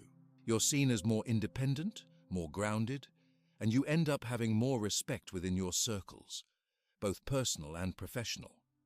There's also something deeply satisfying about reclaiming chunks of your day for yourself when you're not pouring everything into keeping up with a dozen conversations or chasing after someone to notice you. You find yourself having more time to recharge and reflect. You might start to see big changes, like pursuing new interests or noticing the things that actually bring you happiness, instead of just filling your schedule with obligations. When it comes to attraction, whether that's friendships, love interests, or even work dynamics, scarcity drives curiosity. People want to be around others whose attention feels earned rather than automatic. You don't have to be mysterious or complicated. You just have to know that you get to decide how, when, and where to show up. This is a simple but powerful way to create connection, because it's built on respect and real choice.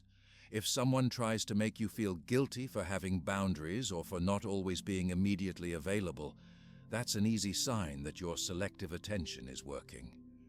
Usually, these are people more invested in the version of you that served them than the one that actually cares for itself. It won't always be easy, but the more you stick to giving your best only where it's respected and reciprocated, the stronger and more at ease you'll feel. A side benefit of this approach is that it helps keep relationships fresh over time. In long friendships, romantic partnerships, or ongoing teams, being present when it truly matters and being okay with moments of space prevents relationships from going stale or feeling overbearing. There's an ebb and flow instead of constant availability, which makes the moments of connection more valued by everyone involved. Space becomes a positive thing rather than a threat. Strategic attention is also great for career growth.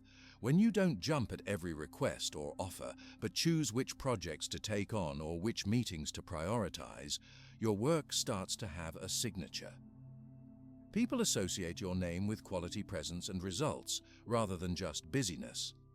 When your time and input feel limited but high quality, those in leadership remember you for the real value you bring. You'll probably notice, too, that the urge to over-explain or constantly check on other people's feelings decreases. You get more comfortable with moments of ambiguity or silence and let others come toward you if they're interested. If not, you're busy and content elsewhere, which is a much more satisfying use of your time. Over the long term, being intentional with your attention teaches you a lot about yourself. You get sharper at distinguishing between people who lift you up and those who keep you stuck. You realize you actually have a choice in every situation, and you stop letting your value be decided by someone else's availability or mood. That choice becomes the core of your social life, work, creativity, and even your sense of calm. Once you get used to strategic attention, these changes start to compound. You feel more empowered, more respected, and less likely to be manipulated or overlooked. Others start taking initiative to include you or reach out, and you wind up with relationships built on mutual value instead of obligation. Life gets lighter.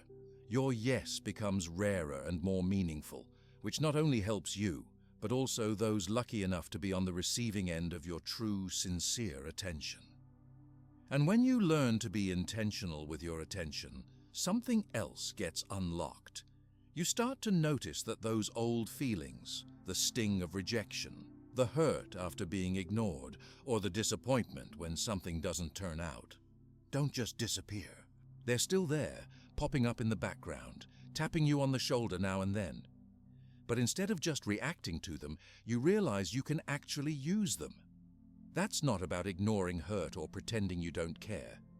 It's about seeing what those feelings really are, sitting with them for a bit, and then making something solid and useful out of the whole experience.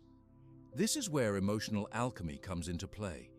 It's a real skill to take the energy from negative emotions and push it into improving yourself or your situation.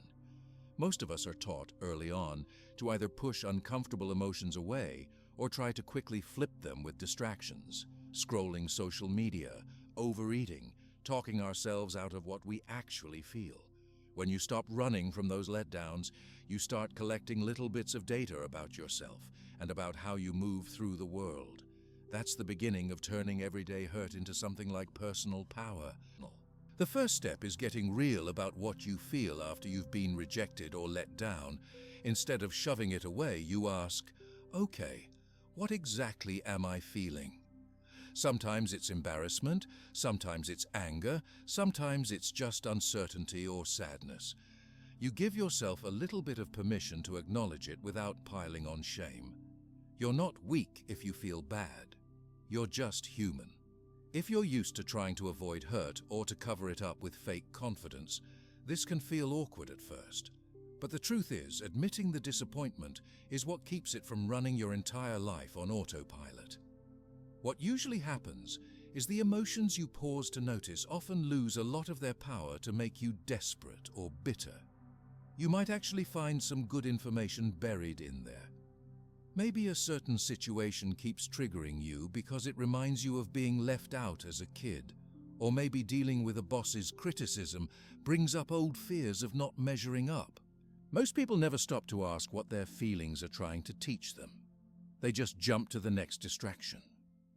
If you give a few minutes to really listening to those emotions, whether you're standing in the shower, driving to work, or sitting with a notebook, it's like getting an inside look at where your real strengths and weaknesses lie. Once you're honest with yourself, you turn that insight into action. For some people, that means looking for patterns. Maybe you notice you always feel rejected in group chats because you need more one-on-one attention to feel really connected. Or that after being overlooked at work, you get fired up and do your best thinking once the anger fades. Over weeks or months, you start to see what really matters to you and what just stings for a minute, then passes. That's powerful information, and it's yours once you stop avoiding it. Now, the process doesn't stop at just understanding. The transformation happens when you decide that being hurt doesn't make you powerless. Let's say you wanted a job and didn't get called back. You can sit with the disappointment for a day or two, but then you take that energy and push yourself into the next application. Or maybe you update your resume with the things you learned last time. If someone ghosts you after a fun date, you take a breath, sense the rejection, and use it as a nudge to try something new or spend more time with friends. That means your feelings aren't wasted. They become a launch pad. The cool part is, other people start noticing that you bounce back without becoming sour or defensive, and that's a kind of strength that naturally draws attention. The trick here is refusing to let bitterness take root. That's what emotional alchemy is all about, turning what could become poison into something that actually makes you sharper and more capable of compassion. When someone treats you unfairly, you don't forget how it felt, but you also don't let it damage your sense of self-worth or your ability to try again. Over time, you might become more patient, more discerning about who deserves your trust, or even more creative in how you approach problems. People love being around those who've seen some things, but haven't let it turn them cold. There's also this secondary effect. When you openly acknowledge your own setbacks and move through them without bitterness, you end up giving others permission to do the same. This might look like sharing a story with a friend about a mistake or a flop instead of only talking about wins.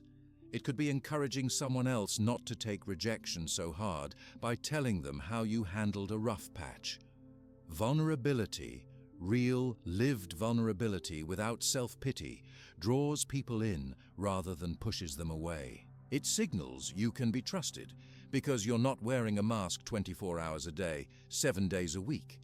In practical terms, this skill makes you less afraid of failing or being turned down because you know you have the tools to get through it. And every time you use that tool, your confidence grows. Not because you never get hurt, but because you stop seeing hurt as the end of the story. New situations become less intimidating. You might find yourself going out for opportunities you would have avoided before, since you're not so rattled at the idea of a no. The risk isn't as big since you know how to get something valuable out of it no matter what happens. It also changes relationships. When you can talk about failures, letdowns, and even big changes without drama or self-blame, the people close to you relax. They know they don't have to walk on eggshells. In romantic relationships especially, the ability to discuss disagreements or disappointments calmly is magnetic. No one likes to feel their one mistake away from a meltdown. Your partners, friends, and co-workers notice that you can deal with things head-on but gently, and it makes them respect you even more. This practice can get you through big things, breakups, job losses, fights with friends. But it also works with the hundreds of tiny hurts that pop up in daily life. When someone leaves you out, cuts you off in traffic, ignores your comment in a group chat, or says something rude, you can take a deep breath, recognize the micro hurt, and decide, what, if anything, do I want to do with this feeling? Sometimes the answer is, nothing, I'm letting it go. Sometimes it's, let me use this as fuel to work harder, or to check in with myself about why this bothers me. You're taking those little bits of rejection and stacking them into lasting character. The people watching from the sidelines will always notice how you manage your emotions. They might not talk about it openly, but over the months and years, your ability to face disappointment without bitterness stands out. For managers, friends, or anyone wired to spot strong character, it's a huge green flag. It's rare these days for people to move through frustration and sadness without turning them into anger, gossip, or a need for payback. Just by owning your feelings and channeling them well, you set an example, and it's one that attracts the right kind of attention. If you're wondering whether this actually gets any easier, the answer is yes, but it takes time and it takes practice. The more you do it, the less overwhelming new setbacks feel. Each time you let yourself feel a letdown, learn from it, and turn it into effort or insight, you lay down another brick of personal power. You get calmer around criticism, less anxious in the face of risk, and way less likely to chase the approval of people who really aren't thinking about you as much as you worry they are. Sometimes you might share your process with others. Maybe someone you know is going through a tough moment. They didn't get the grade they wanted, a date went badly, or they lost out on a job. If you can explain how you've managed similar feelings, you're not just comforting them, you're showing them a roadmap. You can be honest about how it hurts, but also about how the pain passed, how it pushed you to try again, or taught you something unexpected. That comfort, that real-life example, is worth way more than a dozen empty pep talks. The same approach helps you remember old wins and push past old losses. Maybe you've gotten used to thinking of yourself as someone who always gets left out or who never wins at interviews. What if those were just set points, not the end of the story? When you treat setbacks as neutral information instead of personal judgments, old stories start to crack. With enough time, new patterns take their place. You become the one who keeps trying, who learns, who doesn't get stuck. Some of the unexpected effects are practical ones. You might feel more energetic once you're not carrying around the weight of old grudges or replaying arguments from last year in your mind. It's not that you forget everything, but you use the fuel wisely. Instead of letting someone's words eat away at your confidence, you set them aside, focus on your next step, and keep going. That leaves more energy for things you want to do, people you want to meet, goals you actually care about hitting. For some, this practice also unlocks creativity. Hurt, disappointment, and frustration naturally produce energy. It's just usually stuck behind worry or resentment. Once you start channeling it into writing, music, projects, or even working out, you get a double benefit. The pain gets lighter, and you often surprise yourself with what you can do. That doesn't mean every tough moment has to become productive, but you often get a better sense of how to use your mood instead of being used by it. One thing to keep an eye on is honesty. This process isn't about pretending not to care, pretending to be tough, or using every rejection as a sign you should fight harder. Sometimes the smartest move is to walk away, rest, or drop an old goal. But that's just as much a product of emotional transformation as using mistakes to improve. Only you can decide what feels right looking back with a clear head. If you're worried about coming across as weak, needy, or bitter, it usually means you're still working through that first step. Owning emotions without shame. Other people probably respect you much more when you're transparent about setbacks, but not defined by them. Being open but resilient is something almost everyone finds attractive, even if it's never spelled out. Long-term, using rejection as raw material for personal growth makes you less affected by everyday ups and downs. You realize your mood, your confidence, and your self-image don't have to spin endlessly based on other people's choices or opinions. It's a skill that works at every age and in every setting. So, as you find yourself feeling the sting from a recent disappointment, try pausing a few minutes before moving on. What do those emotions want you to pay attention to? Is there a lesson or next step hidden in there? Even just asking those questions quietly, without pressure to fix the feeling instantly, can be enough to get started. And little by little, you'll become the kind of person who not only weathers rejection, but bends it into fuel and confidence. Other people see that, even when you're not trying to show it. They'll watch you deal with setbacks, see that you don't go cold or get dragged into drama, and start to realize you're someone who's learned the inside-out version of confidence. You're the friend, partner, or co-worker who is real about challenges, but still optimistic and forward-moving. If you ever wonder why some people seem to draw others in even when they're quiet about their accomplishments or even about their struggles, this is a big piece of the puzzle. In the end, what you can build from disappointment is more lasting than most people expect. Whether you're aiming for respect, deeper friendships, or just that daily sense of peace, knowing you can digest every little bit of hurt and make it fuel for your own story is a real superpower. Every bit of rejection becomes not just something to get over, but a brick in the foundation of your own version of strength. And that never goes out of style. When you become someone who turns disappointment into strength and calmly pushes ahead, there's another skill that can multiply your sense of freedom and respect in day-to-day life, and that's the willingness to walk away. People don't usually talk about this side of social dynamics because it can come off as cold or even a little harsh if you've never experienced its positive effects.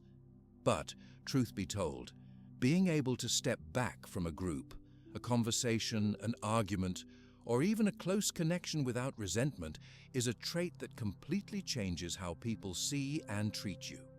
You might not even notice it at first, but over time, it's the people who show they're not afraid to lose something, who can truly detach, that end up being valued, respected, and sometimes even chased by the very people or groups that seem to overlook them in the first place. Think about the last time you watched someone stay unbothered when things didn't go their way. Maybe in a work meeting, a social setting, or just in a group chat. You saw a person politely excuse themselves or simply stop engaging, leaving behind any drama or awkwardness without fanfare. That sort of exit always leaves an impression, not just on the person being ignored, but on everyone else watching. Most folks expect pushback, long explanations, or a desperate attempt to stay included. But when you walk away quietly with no anger and no drama, it resets the whole energy of a situation. The root of this kind of strength is knowing that your value doesn't depend on being included everywhere all the time. Most people spend so much energy on trying to get back into the conversation, the clique, or the spotlight that they actually lose sight of what they need or want.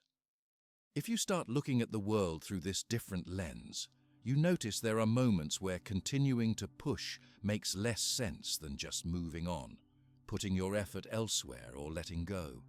Walking away isn't an angry stomp or a silent treatment kind of tactic. It's demonstrating your own self-respect and understanding that opportunities, respect, or kindness should be mutual. If they're not, your willingness to step aside is a clear message, to yourself first and then to others, that you won't beg for a seat at a table that feels wrong. Another layer of this has to do with how other people view your confidence. When someone is willing to walk away, even from things that seem high stakes or emotionally charged, it sends a signal that they have other options, higher standards, or simply more self-trust than what's typical. It's a kind of social proof, in the sense that your actions prove you won't cling or fight for breadcrumbs of approval.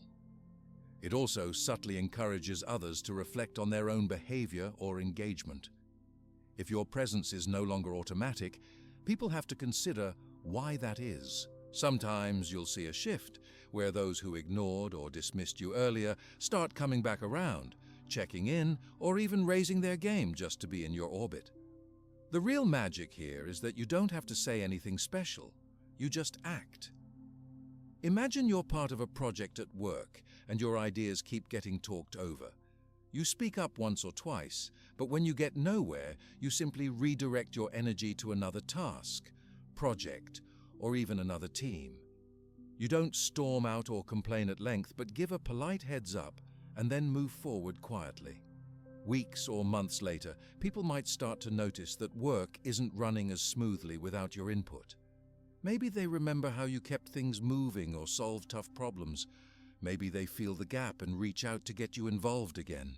Either way, your ability to step away without carrying bitterness sets you up to be remembered, not for any dramatic exit, but for respecting yourself enough to walk when the situation didn't serve you. This isn't just for professional life. Friendships, dating, family, all of those interactions can benefit from knowing you have the power to walk away. Maybe you always initiate contact with a friend, and suddenly you decide to take a break from being the one who texts first. If they never reach out, that silence tells you something real about the dynamic. If they do, you get to see them put effort into you as well. It's a way of letting situations show their true colors without you having to force any outcome. The willingness to disengage actually creates space for new, better connections and helps the ones that are right for you rise to the top. A lot of people wonder if this makes you seem unfriendly or unapproachable. Actually, it's the opposite. Boundaries are attractive. When you don't desperately chase after validation, people respect it because they know you'll only stay when the interaction is positive or meaningful. This sets a whole new kind of tone. People are less likely to test your limits or take advantage, and the ones who step up and match your energy turn out to be much better company for you. Something else interesting happens as you practice this skill. Instead of fearing rejection or FOMO, fear of missing out, you start to feel a sense of ease. You realize most situations are not as make or break as they seem. You can always walk away, take time for yourself, and know that life doesn't evaporate just because you skipped a dinner, left a group chat, or moved on from a rocky relationship. Over time, this lets you live more freely because you're less attached to getting a specific response every time. This doesn't mean you automatically bail as soon as something doesn't go your way, or that you cut off people at the first sign of struggle. It simply means you have a true out for yourself, a way to protect your mental space, honor your self-worth, and avoid giving unlimited chances in one-sided or negative situations. When you've made every reasonable effort and shown up fully, but something still doesn't fit or flow, that's when you have the freedom to bow out with your head high. There's an added benefit to all of this. Others watching you, in family, work, or social circles, are quietly keeping track. They see that you didn't try to dominate a situation or win at any cost. They see you can walk away without needing to prove a point or collect sympathy. That kind of balanced detachment is rare, and it quietly grows your reputation. People trust you more, not less, because they know you're not staying somewhere for the wrong reasons or trying to manipulate anyone into keeping you around. When you look at social proof, the way a group takes cues from how people act, walking away becomes a kind of signal. It says, "I know what I bring to the table, and I'd like to be here, but I don't need to be here at any cost." This is especially noticeable in group projects or big friend circles, where drama often comes from one or two people trying too hard to stay in everyone's good graces. When you quietly excuse yourself, those watching you begin to ask themselves what's worth their time and energy too. You end up inspiring others to reassess, maybe take breaks, or step back from situations that aren't healthy. That effect ripples outward. It's important to be clear that detachment isn't about being cold or punishing others for not giving you the attention or praise you wanted. Healthy detachment is simply the understanding that you're allowed to step away for your own well-being. There's no drama, no public announcements, no guilt-tripping. Just a calm exit and the inner sense that you can return, or not, on your own terms. It's possible people will not notice right away, but over time, this becomes one of the most powerful tools for changing how people react to you and making them think differently about you, even if you never bring it up. This approach also makes rejection feel a lot less painful.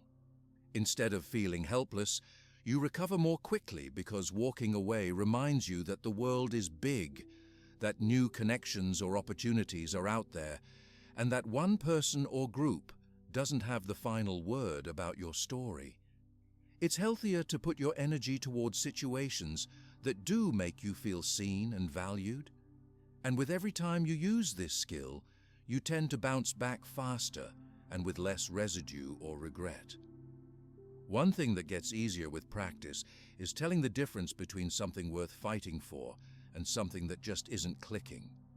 Let's say you're working long hours on a team but keep getting sidelined. You ask yourself if this is a rough patch or if you're just being underappreciated. Instead of staying stuck in frustration for weeks or months, you make a clean decision. Either address it directly, or if nothing changes, step away and invest that energy elsewhere. In friendships or romantic circles, it works the same way. You check whether your needs and values are being met, and if not, you don't stick around hoping it'll change by magic. Walking away doesn't have to mean a final goodbye either. Sometimes space gives everyone a chance to grow, cool off, or see things with fresh eyes. Maybe you return to a group or friendship after several months and discover it feels better or healthier, simply because you took time to reset yourself. Or maybe you realize that you never missed it, and that reveals more about what makes you happy than any argument could. Either way, you get stronger in knowing that your commitment is always a choice, not a sentence. Occasionally, someone will feel challenged or even hurt when you pull back from a dynamic. They may ask why or try to re-engage you with guilt or pressure. It can be tempting to give long explanations or to soften your edges just to avoid friction. But the goal isn't to shame or punish anyone. It's simply to stand by your decision and let the other person choose how they want to respond. The healthiest connections are built on mutual desire, not on obligation, guilt, or fear of loss. This willingness to detach also protects your peace of mind during stressful or competitive moments. Not every battle needs to be won, not every critic needs to be answered, and not every social loss is actually a loss in the end. When you move on easily from things that don't value you, you keep your energy for the places where it's needed and wanted. It also means you're more emotionally available for the good stuff relationships, projects, hobbies, and self-care, because you're not always drained fighting for minimal scraps of attention in the wrong places.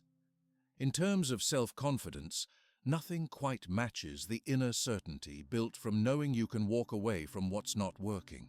It means you never feel stuck or desperate because you always have a path back to your own interests, values, or quiet time.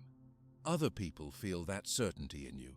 It shows up in your voice, your decisions, and even the way you take up space. And even if your detachment goes unnoticed at first, the sense of trust and self-respect you're building seeps into everything else you do. Lastly, one of the coolest surprises is how often people who once dismissed or undervalued you come looking for you after you've calmly walked away.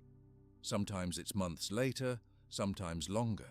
The only reason this happens is because you stopped giving away your presence as a guarantee.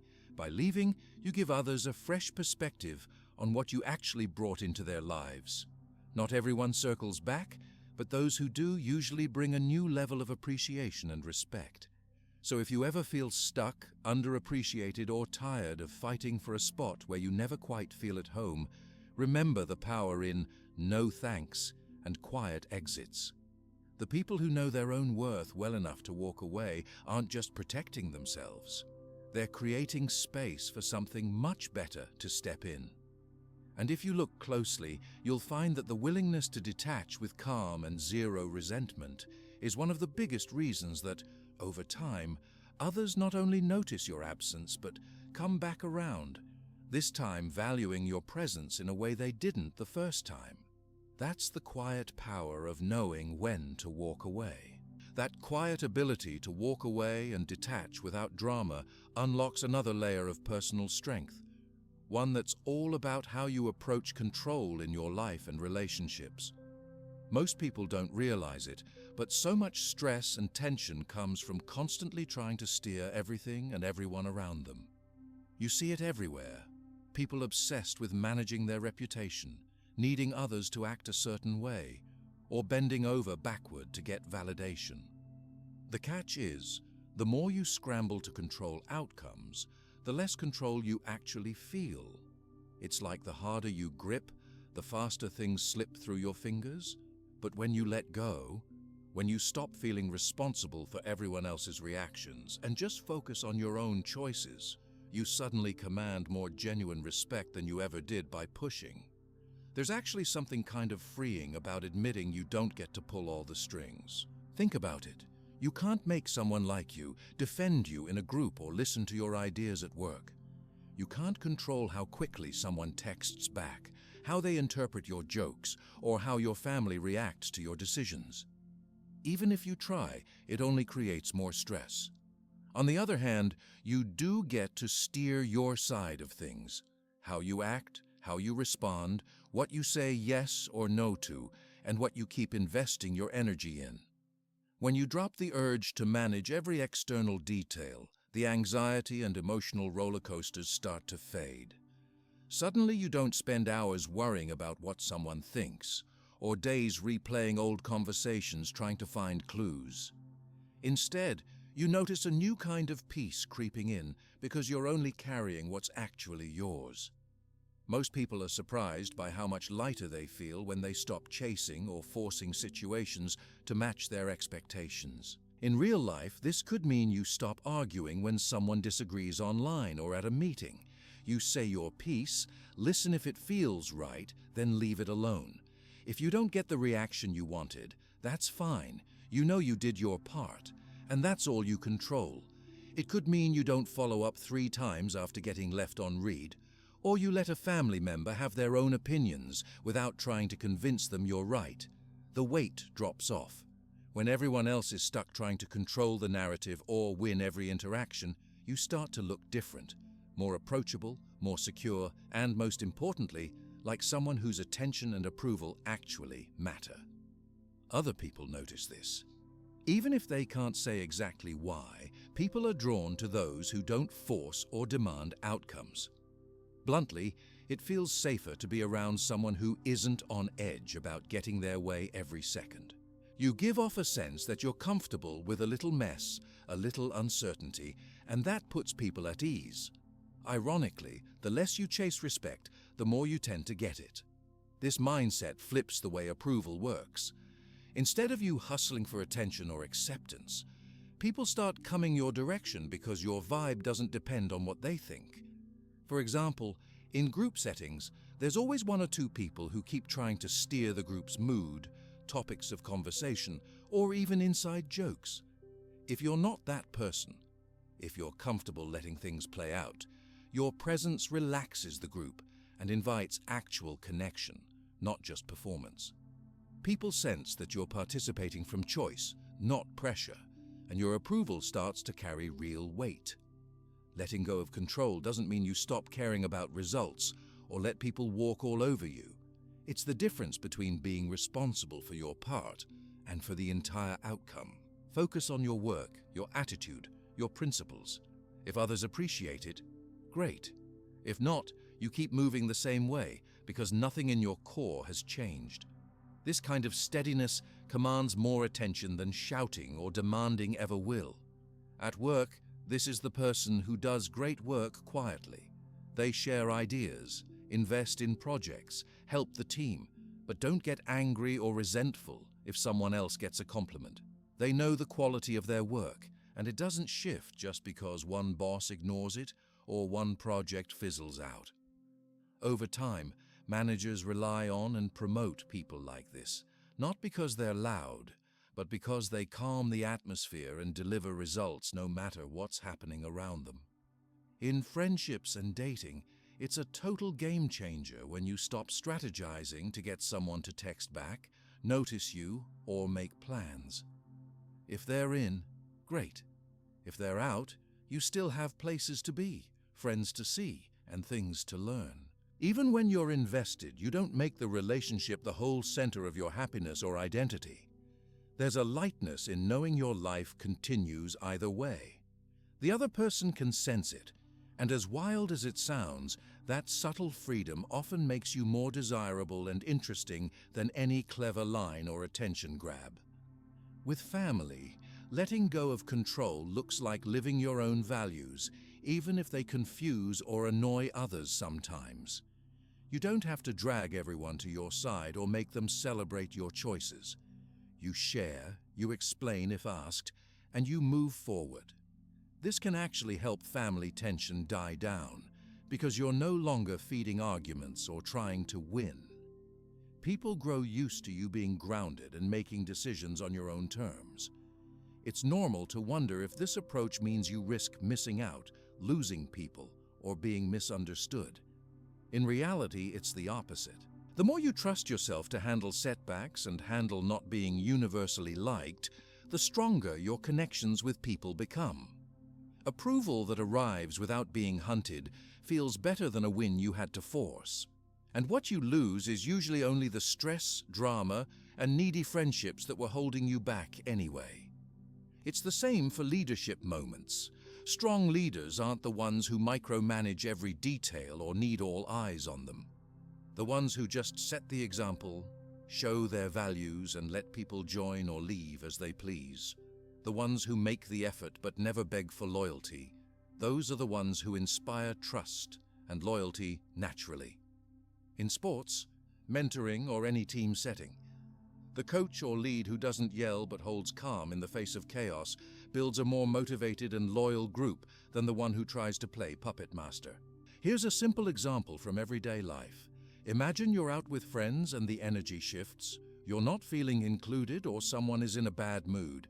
Instead of trying to fix the night, you quietly bow out, pay your bill, or just change the topic without fuss. Next time you're together, people tend to adjust their own energy and include you because they remember how you didn't need to be the center of attention or make everything about you. You gave space for things to settle and set your own boundaries by simply doing what works for you. Being at peace with not having control also helps with setbacks and rejection. Let's say someone directly rejects you or pulls away. Instead of framing it as a personal failure or as a situation to be corrected, you see it for what it is, outside of your hands, not a reflection of who you are. You might feel the twinge, but then you put your focus back on what you're building, what you love, or who's actually in your corner. You stay in motion instead of obsessing. Over time, the respect you earn feels more real. People know you'll speak up if you need something, but won't make scenes if you don't get it. They know you're kind, but also steady. You're consistent in what you stand for and flexible in how you handle what you can't change. There's nothing to prove, so your energy isn't scattered. Instead, it's focused, present, and way less exhausting. This has another bonus. Life gets more fun. When you don't need to steer every outcome or keep up with every possible story in someone's mind, you notice what you're actually enjoying. If a conversation goes badly, you laugh and try again another day. If a plan falls apart, you adjust and maybe discover something better. If someone rejects you, it stings for a while, but it's not a crisis because you know you'll be fine. Letting go of control can sometimes make other people test your boundaries or try to pull you back into old games. Especially if you were once the fixer or chaser in a group or family, they might not know what to do with your calm. Some will even push harder, hoping you'll go back to your old ways. But when you don't bite, when you just keep doing you, people slowly adjust. Some will step up and meet you where you are, and others will drift away. And that's all right. You realize that the ones who stay do so because they want to, not because you're pulling strings behind the scenes. Maybe the most powerful part is how this opens space for authenticity. If you're not performing or maneuvering for control, there's nothing blocking you from showing up as yourself. You say what you mean, but you don't force it on others. You care about people, but you know they can handle their side of things. Your relationships start to feel lighter, healthier, and more honest. People respond better to this realness, bringing down their own walls and drama in turn. Some days you'll catch yourself slipping back into old habits. You might feel that old itch to chase, fix, or prove. But each time you remember you can let go, and the world keeps turning, usually for the better. It gets easier. Over weeks, months, years, your baseline becomes more relaxed. You trust in yourself to manage your reactions instead of wrestling with things you never could control in the first place. The real secret is that, paradoxically, when you release the urge to make everything go your way, you gain the only kind of control that actually means something: respect, from others and from yourself. You become someone people admire not because you always get your way, but because you move with integrity, clarity, and purpose, even when things are uncertain. People want to be around that, at work, in love, in friendship, because it makes every interaction feel more free and fair. So the next time you feel yourself getting desperate to convince someone, change a mind, or steer a conversation or relationship toward a goal, remind yourself that your real power is in letting go. Say what you mean, do what matters most, and leave space for others to make their own moves. That's the kind of control no one can ever take from you.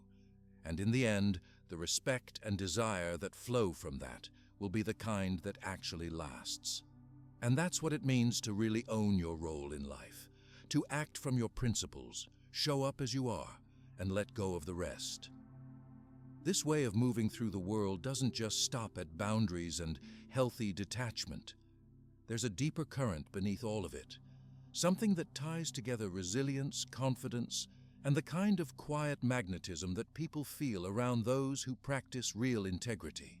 When you actually live your values, steadily, even when no one's looking, it does something powerful not just for how others see you, but for the energy you carry and the circles you attract.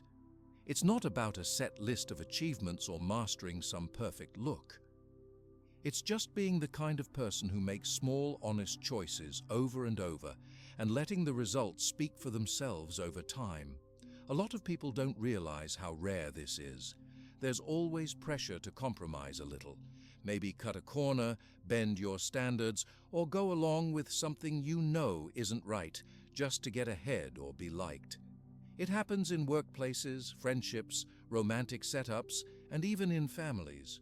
But what's actually remembered and respected in the long run is the person who quietly, steadily lives out what they believe in, even when it's not convenient. For example, you might be in a group project where someone suggests taking credit for work that isn't yours. Almost everyone else seems to shrug, but you hold your ground and say no, even if it means standing out.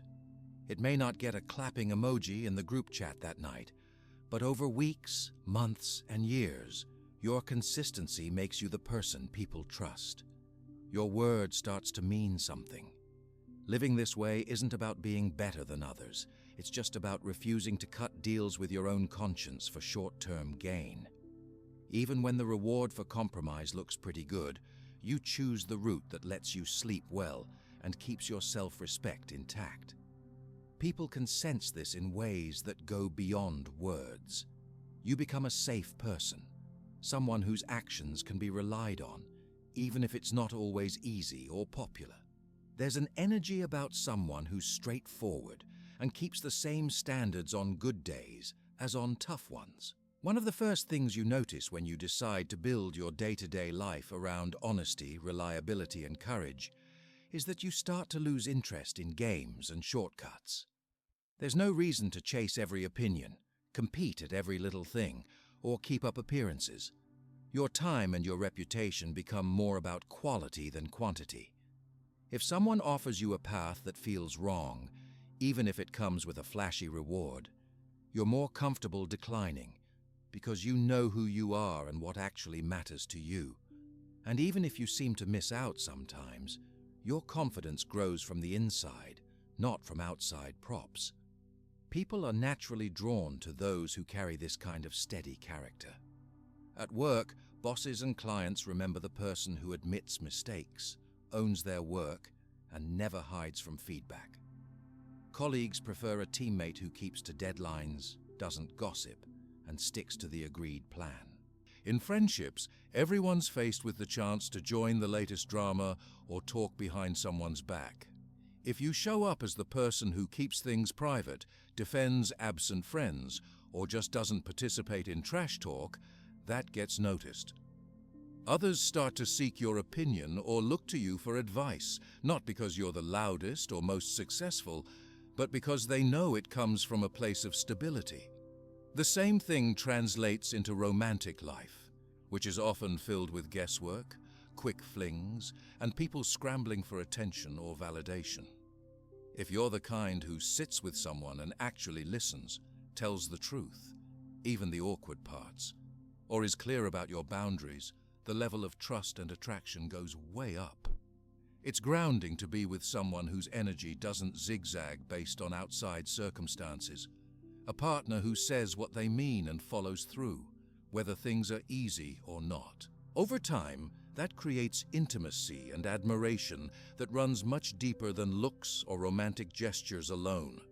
Integrity can also be tested in little moments, times when no one's watching and the stakes feel low. Maybe you find a wallet on the street, get too much change at the supermarket, or have a chance to bend the rules on an application or test. Choosing to do the right thing, even when the payoff is invisible, is what builds real character. That's when you prove your values are bigger than a single moment or any small temptation. The strange thing is how this slowly bundles together into an energy people can feel, a sense that you're solid, easy to trust, and not likely to turn or break when things get tough. Courage isn't just about facing down fear or speaking out in big public ways. Sometimes it's just about sticking to your truth when everyone else seems to be finding excuses. It's about risking being different for the sake of something you know is right. In school, at work, even in groups of friends, it might mean letting people know you're uncomfortable with gossip, that you're happy to help but won't cover up mistakes, or that you'll speak up about a problem instead of looking the other way. The point isn't to play hero. It's about being consistent enough that people start to anticipate your honesty and count on you for it. Kindness is another huge part of living by example. It's not about being a pushover or giving in just to keep peace, but actually treating people fairly, no matter their status, no matter if you have something to gain. When you're honest but also compassionate in your replies, when you give credit to others, help out anonymously, support friends in public and private, that warmth sticks out. People crave real kindness. Most are tired of surface-level manners or forced friendliness. Real kindness is about seeing people, not just responding in the right key. That, combined with reliability, leaves a mark far beyond the day's passing trends. Consistency is what cements all these values. Anyone can behave well when things are easy or when everyone's on the same page. What tests your character and what draws admiration is how you act when stakes are high, when you're tired, or when your effort goes unrecognized. It's tempting to cut corners or do what's easiest, especially if you see others getting away with it. But sticking to your principles in the slow, steady moments is actually what builds your inner sense of peace and lets you look back with fewer regrets over time. Consistency isn't glamorous, but it quietly moves you up in people's respect. One cool ripple effect of living this way is how it sets a standard in every group you're part of. When you're the one to offer help without keeping score, decline credit for work that wasn't yours, apologize honestly when you've made a mistake, and protect other people's privacy, it becomes contagious. Others watch, and even if they don't copy you right away, it gets under their skin. More than words, actions are what make the difference. When your behavior stays stable over days, weeks, and years, people start to emulate it, or at least measure themselves by it. Sometimes you won't get attention for making good choices. There might be tension, lost opportunities, or even critics. But over a long enough stretch, what people remember is not the person who won every argument or cut every deal, but the one who refused to play dirty just to come out ahead. The respect that builds up outlasts every short-term win. Word gets around about who's honest, generous, or fair. Even those who dismiss or compete with you in the present might later become advocates or supporters because of the example you set. The thing about walking your talk, about real virtue and moral courage, is that it's never a straight path. You'll slip, mess up, or face days when you doubt whether it's worth the hassle. You'll wonder if saying no to shortcuts has cost you too much. But every time you come back to those core standards, honesty, courage, empathy, perseverance, you're reminding yourself and others what actually matters. This plays out in the jobs you get, the friends who stick around, the way strangers talk to you, the opportunities that find you. It's the pattern of your life, not the odd headline or occasional mistake. Eventually, you'll notice that people are drawn to your presence for reasons you can't always explain. They trust you with secrets, want your opinion in tricky moments, or just feel at ease around you. The appeal isn't about being perfect. In fact, it's your transparency. Being able to admit fault, say, "I don't know," or laugh at yourself, that puts others at ease. When people realize you don't play games or chase power for its own sake, they feel safer showing up as themselves, and they stick closer for it. This is as practical as it is inspiring. You might get picked first for a project, offered a promotion, or pulled into leadership, not because you asked, but because people see you anchor the team when things get rough. You're the person who remembers to check in, who stands up for teammates when things aren't fair, who gets things done without needing applause. And when you make mistakes, because everyone does, your willingness to own them and fix them gives you even more credibility in the long run. In family and community life too, these habits strengthen bonds. Maybe you're the one relative who backs out of drama, keeps your word, and shows compassion for people in all different corners of the group. You become someone who bridges gaps, or who brings people together, not with fancy speeches, but with repeated, small, real acts over time. People come to trust you not just with secrets or opinions, but with their own challenges, because they sense you won't sell them out when it counts. A life built this way might not always be the loudest or most sensational, but It's the kind of life that carries real substance. You get to the end of the year or the end of a tough season, and you know where you stand. The stories people tell about you will be about the way you made them feel seen, supported, and safe, not about how many followers you had or how quickly you rose up some ladder.